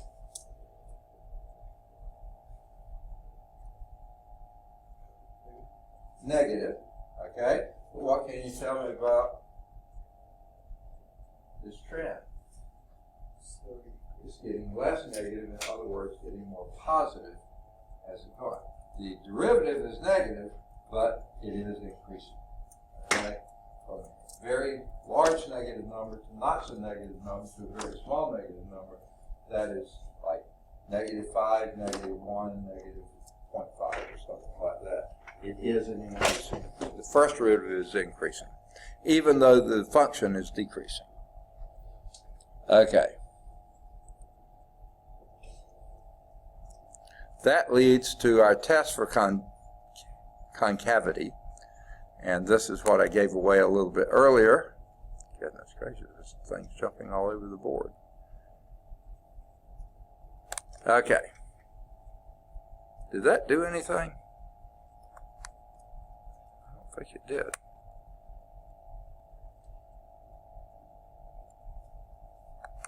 There we go. All right. Let's assume that your second derivative exists for all the x's on some interval a to b. Now, if that second derivative is positive, for all the x's in a to b, that means f of x is concave up on that interval. If f double prime is negative for all values a to b, then f is concave down on the interval. So this is how you calculate your concavity, okay? Take the second derivative, evaluate it. If it's positive, concave up, negative, concave down, okay? Now, of special interest is what we call a point of inflection, okay? Now, I was saying something about a point of inflection earlier, and that's where your first derivative is 0, but it's not a maximum or minimum. That is a point of inflection. But that's not the only kind of point of inflection. Here's the more general thing for a point of inflection. Of special interest are the points on the graph where the concavity changes. In other words, P of C, F of C is a point of inflection of F if the concavity changes from either up to down or down to up. That's a point of inflection. And here, this is showing that. And this isn't a place where your first derivative is 0. This is where your second derivative is 0. Now, these could be at the same place, but this one is not. This function obviously is what? Concavity. All right. Jasmine. Okay. This first function here, what would you say about its concavity?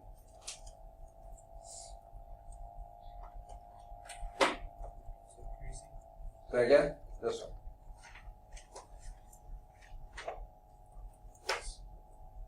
one. Concavity.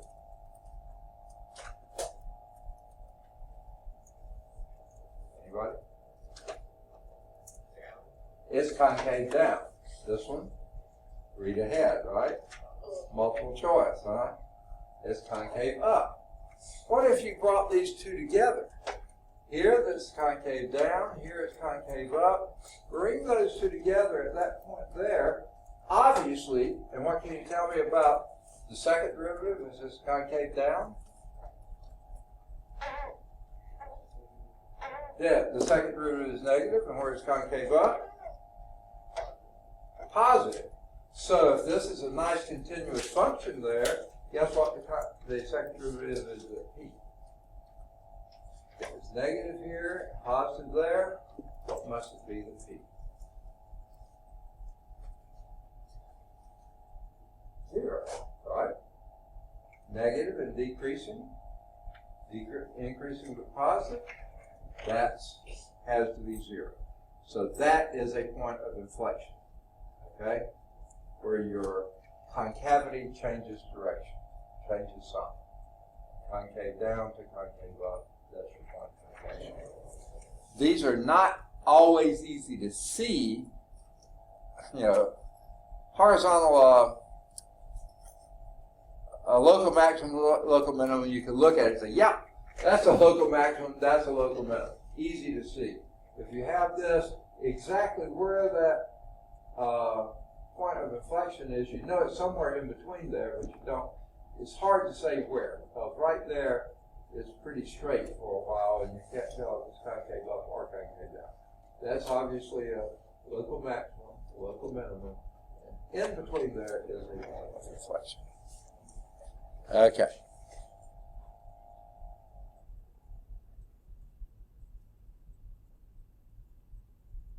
Now, so let's go back to our inflection points, and that's presented in Theorem 2.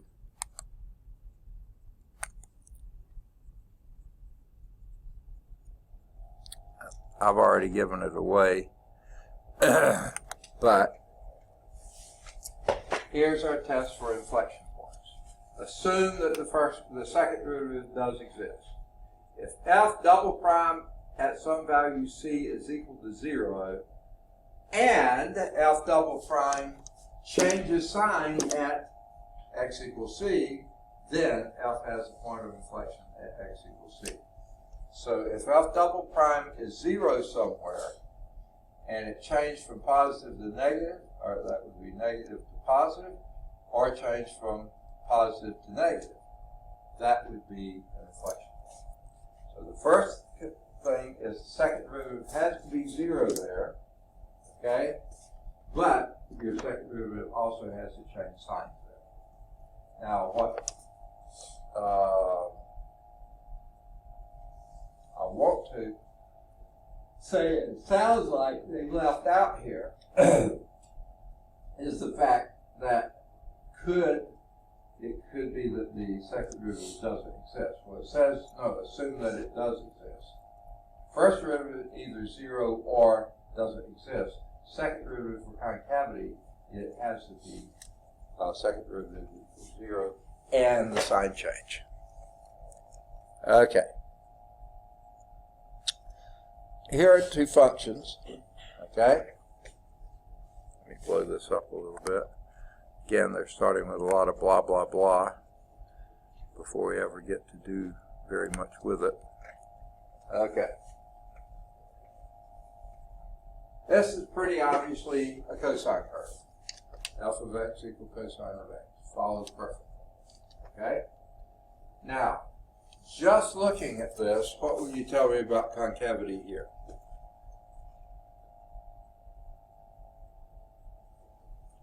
This first quadrant. Yeah, the concavity is down. Yeah, the first derivative is negative, but the first derivative starts off being 0 here and gets more and more negative here. How about here?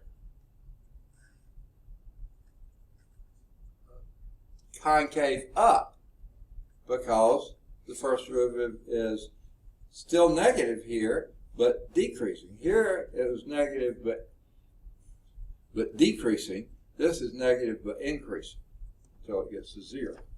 And over here it's concave down again. Okay? That was your f of x. Okay? Now before you get down here, what would you have to do? Before you can get from here to here, what do you have to do? Take a first derivative. So let's do that. Oops. Okay. Got it. Go back to dark color. Okay. What is your f prime of x? If f of x is equal to cosine x, what's f prime of x? Is what? Negative sine x. Okay, and then if you take a derivative of that, what do you get? Say again? Negative cosine x. Sure enough, they did it right. They just left off a step there. And if you take this cosine x and negate it, that means everything that was positive becomes negative, everything that was negative becomes positive. So you just flip that across the x-axis. Okay? Well, what does that show you? Your second derivative was negative here, concave down, positive here, concave up, and negative here, concave down again. So the two places where the second derivative is 0 would be at pi halves and 3 halves pi. Sorry. Trouble breathing. So second derivative positive here, negative Negative here, positive there, negative there. So therefore you had a sign change here at exactly the same place. That's where your concavity changed. From concave down to concave up. Your second derivative was 0 there and there. Negative here, positive there, negative there. Okay. Most functions aren't quite this symmetrical, you know, in their derivatives, but that one certainly is the case. And we just did example 2. Sorry about that. Find the points of inflection on this. So how would you do that? Find the points of inflection of this function, f of x equal cosine x.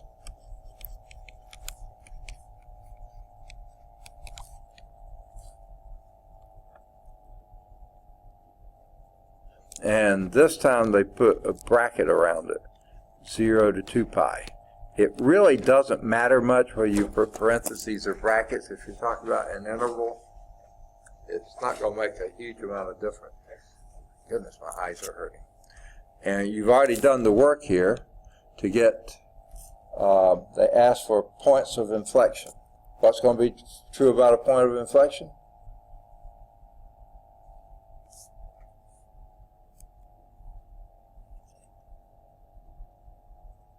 If f double prime of c is equal to 0 and f double prime changes signs of x equals c, then that's the point of inflection. So guess what the first thing we've got to do? Get a point of inflection. One of those questions. Take a derivative, and we've already done that. F prime of x is equal to minus sine x. Okay? But to get the point of inflection, you have to do it again. And take the second derivative, and they had already done that, and we just checked it and found it's minus cosine x. Well, sure enough,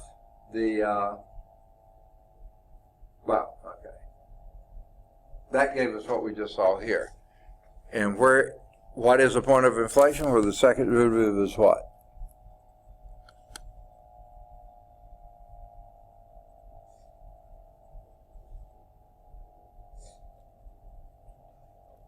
Second?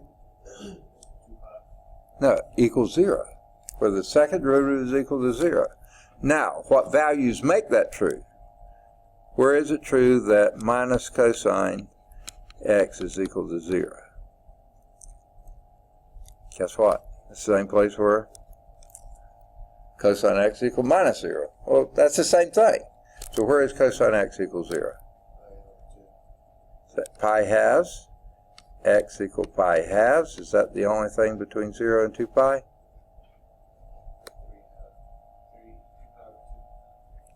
A little louder. 3 pi over 2. Okay. 3 pi over 2. Perfect. And those are the only two places where that second derivative is equal to 0. So, do we know those are points of inflection? Looking at the picture, yeah, we do. But if we didn't have the pictures, no, we wouldn't necessarily know that. We just know the second derivative is equal to 0. So what would you choose?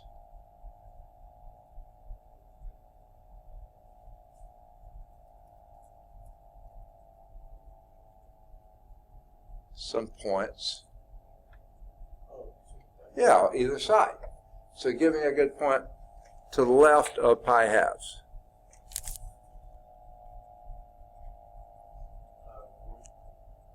Easier. Second? 0, I love it. So let's look at f double prime of 0. And what would that be?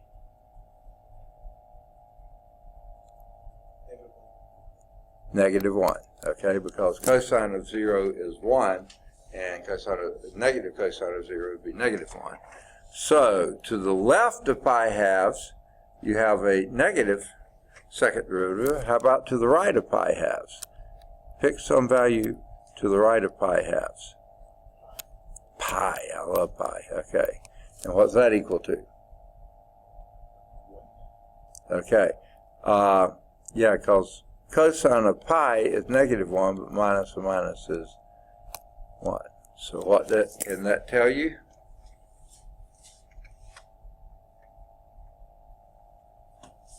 Yeah, your second derivative is 0 there, but it also has a sign change at 0.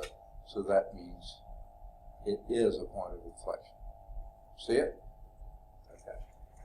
With first derivatives, you got two things. Either where it's equal to 0 or doesn't exist, and then you test either side, and if you have a sign change between the sides, then yeah, it's a local minimum or maximum.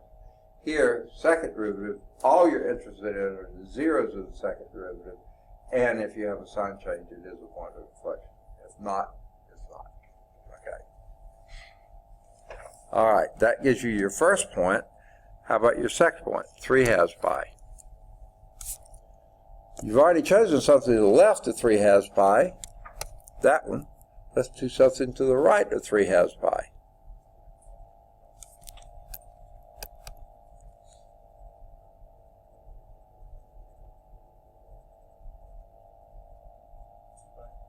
Say again? Yeah, let's do it at 2 pi. Okay. I could write my pi's. I'm having trouble getting them to write. And what is f double prime at 2 pi? What is cosine of 2 pi? 1, but you got negative cosine, so that would be negative 1. So sure enough, you have a sign change. You have a 0 at 3 halves pi, and you have a sign change on either side of it. So therefore, that is inflection. And we see it is. Here it's concave down, here it's concave up, here it's concave up, there it's concave down. So sure enough, have a sign change from negative to positive, and positive to negative. So both of the criteria fit. So these are inflection points. I feel like my voice is going out on me. So let's move on to example 3. Now that we got more people here, I should have said this at the beginning too. I know I said it last Wednesday, but I can't remember if all of you were here then. Remember, we have class this week, today and Wednesday, and we have class next Monday. Class. And at the end of that class, I will give you your take-home final. And you'll need to get it back to me either Tuesday, Wednesday, or Thursday. No later than Thursday. I haven't seen for sure, but I believe they want grades in by noon on Friday. Now, you see, let me take a look here. That puts us into August. Next week is the Monday of next week is the 31st of July, which this is a timeout, okay? I'm assuming all of you are 18 years old or older, right? All of you 18. Now, I don't know if all of you are U.S. citizens, are you? If you are, okay, and you're over 18, I sure hope that you are registered to vote. If you're not, please, between now and next Monday, register to vote. Why? There is a senatorial primary election coming up on August the 15th. And next Monday, the 31st of July, is the last date to register to be eligible to vote in that election, in that primary. So if you are a citizen and are 18 years old or greater and are not registered to vote, please do so before. And you can go online to register. You can go to the courthouse and pick up a registration form. There's several ways you can do it. But please, folks, it really irritates me when I see people winning elections receiving less than, in the neighborhood of 20 to 25% of the eligible vote. They've got the majority of those who voted, but half the people didn't vote. So then we have a minority candidate, a minority winner. You know, all they had to do was get a few close friends, and that could swing an election. I don't want elections to be swung. I want everybody to vote their conscience, okay? And do it every time the polls open. I'm sick and tired of, because here's what I say too. I'm sorry to take up math time for this, but I think it's really important. Voting gives you the right to gripe. If you haven't voted, just hush up. You know, don't give me any lip about, oh, I don't like the way things are going. If you didn't vote, you passed on your chance to have a voice in that. So voting gives you the right to gripe, and I love to gripe. So please get out there and vote. Okay? So, sorry about that. That was a paid commercial. I'm not telling you who to vote for, but I want you to vote. Your conscience, you vote. Okay, sorry about that. The 31st, I heard it on the radio coming in. I thought I had heard it earlier, so that's it. Now, just 1 week later, any of you live in Birmingham? If you live in Birmingham, the very next week, the 22nd, we also vote for mayor, city council people, and board of education members in Birmingham. If you live outside Birmingham, you don't have that to worry with, but if you do, and get out that next Tuesday and vote too. So it's 2 Tuesdays in a row if you're in Birmingham. If you're not in Birmingham, everybody votes in the primary. So go vote, please. Okay, sorry about that. No, I'm not. Okay. This is example 3 I think we were heading toward. It says, find the points of inflection and the intervals on which f of x is equal to, there it is, 3x to the 5th minus 5x fourth plus 1 is concave up and concave down. First, find the points of inflection. Secondly, find the intervals on which it's concave up and concave down. Where do you begin? How do you begin? Do you begin? What do you do first? Take a derivative, and what is f prime of x? 15x to the 4th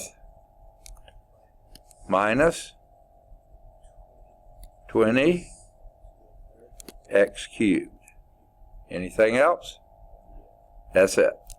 Okay, you found the first derivative. Now, again, look at the question. Find the points of inflection and the intervals on which the function is concave up and concave down. Notice here they're not asking for critical points. So you don't need to stop here and find your critical points. It's not necessary. Okay? You could, later on we will, but here it's not. They're asking only for points of inflection and intervals of concave up, and concave down. So what's the next thing you do? Take the second derivative. F double prime of x would then be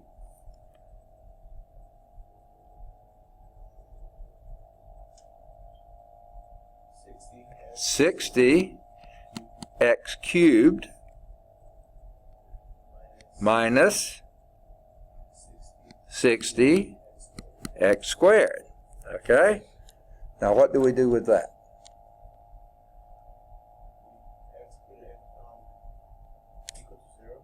Set it equal to 0. Why? Because where the second derivative is equal to 0, those are your points of inflection. Okay? And what would you do next? Factor. And what would you factor? How would you factor that? 60x, you said? Is that all? 60x squared. And what's left? X minus 1. Right? Don't forget the minus sign. That's equal to 0. Okay? Now, what values of x would make that true?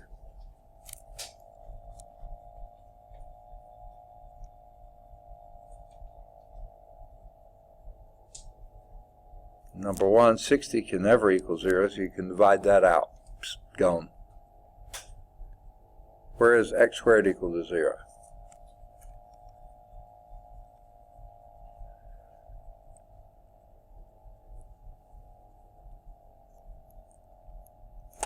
Pretty easy. Where is x squared equal to 0?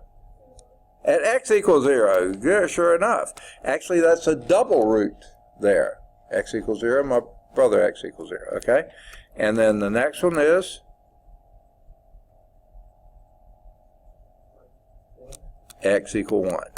So, two places where you have a point of inflection. Well, no, we don't know that. 2 points where the second derivative is equal to 0. How do they tell if it's a point of inflection? How do we tell if it's a point of inflection? Say again?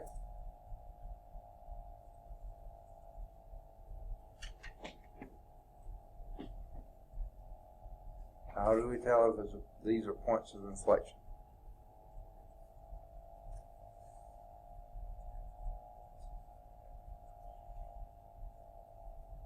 Okay.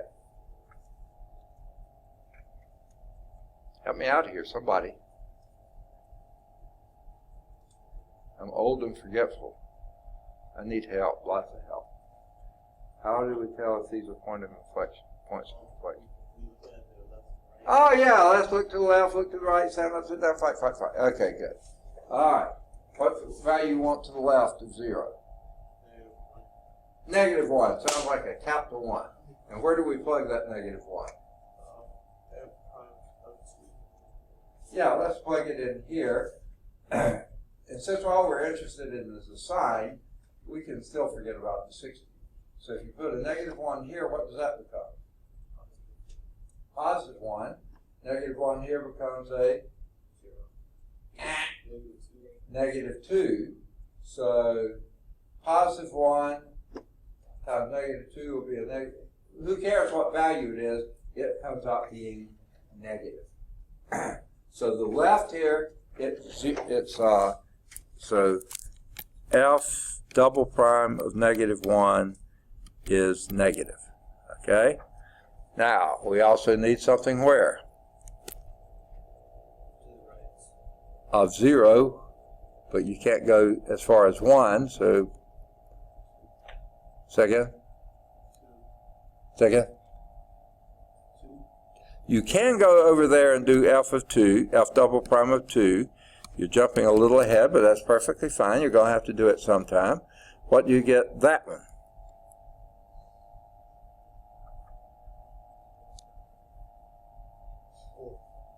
4, okay? In other words, positive, okay? Now, you also need something in between. All right, f double prime at 0.5, okay? And what would that be? Or 1/2 if you prefer that. Okay, what is 1/2 squared? Okay, and 1/2 minus 1? Negative 1/2. Positive times negative is?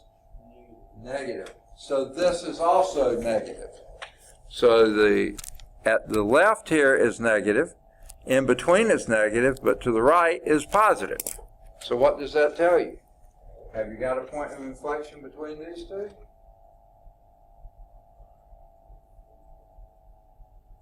No, because it doesn't change sign. If you look at the theorem 2, test for points of inflection. If f double prime of c is equal to 0, yes.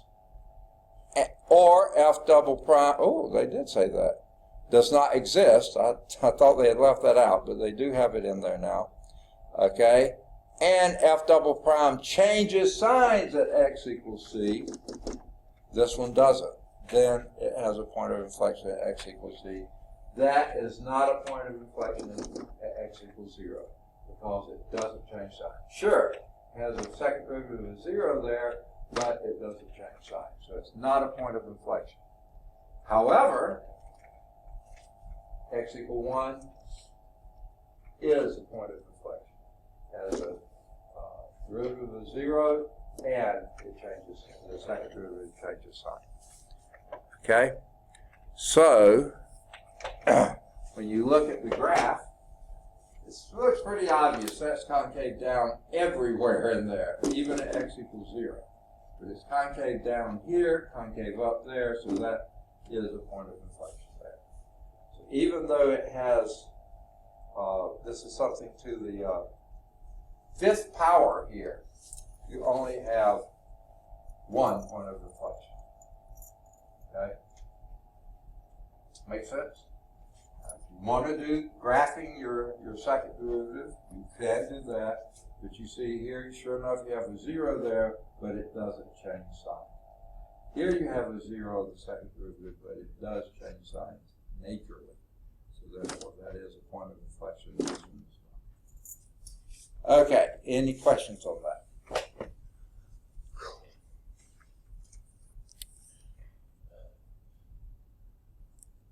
All right.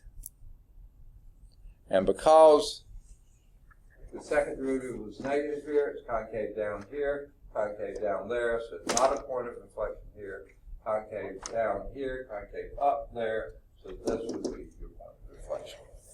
Okay. And here is the, oh, forgot this part. The second part of the problem said, find the points of inflection. There was only one of them, okay? The second part says the intervals on which f of x is concave up and concave down. So interval, concave up.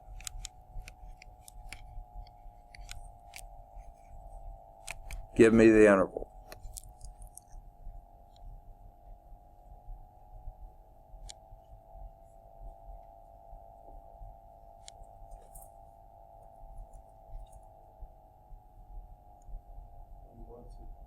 Say again? What? I can't hear. 1 Oh, to infinity. 1 to infinity. Okay? Yes, because it was negative, 0, positive, so it's concave up from 1. Now, in this case, don't put the bracket here. Like I said, most of the time, when you're doing intervals, just put parentheses. But here you really don't want the bracket there because it really isn't positive at 1. It's 0 at 1, okay? It's positive everywhere past 1, okay? How about concave down?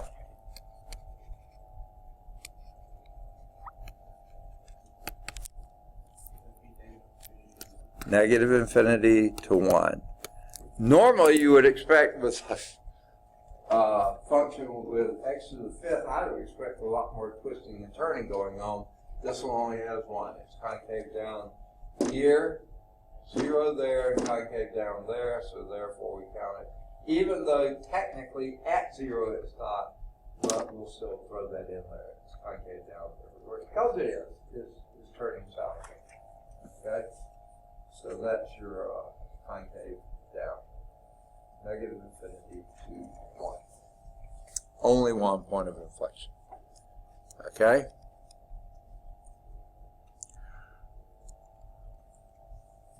Okay, I think this is example 4. Yeah, it is. I'll blow it up for just a moment. I'll have to bring it right back down again really soon. Example 4. A case where the second derivative does not exist. Remember, your first derivatives, you could have a critical point either where the first derivative is 0 or doesn't exist. Same thing true for inflection points. Either where it's 0, second derivative is 0, or does not exist. Okay? And I'm about to guess that we're not going to have time to finish example 4. So let's pick up with example 4 next time. Because I know we just basically get into it and then have to stop. So let's stop there and let me give you some homework exercises here.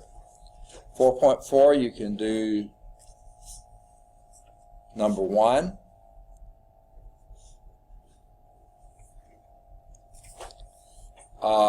Any of the odds, goodness, my eyes sting.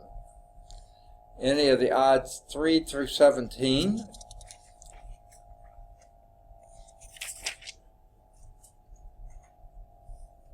19 through 25, odds 19 through 25, odds 27 to 39. No, okay. Pause there.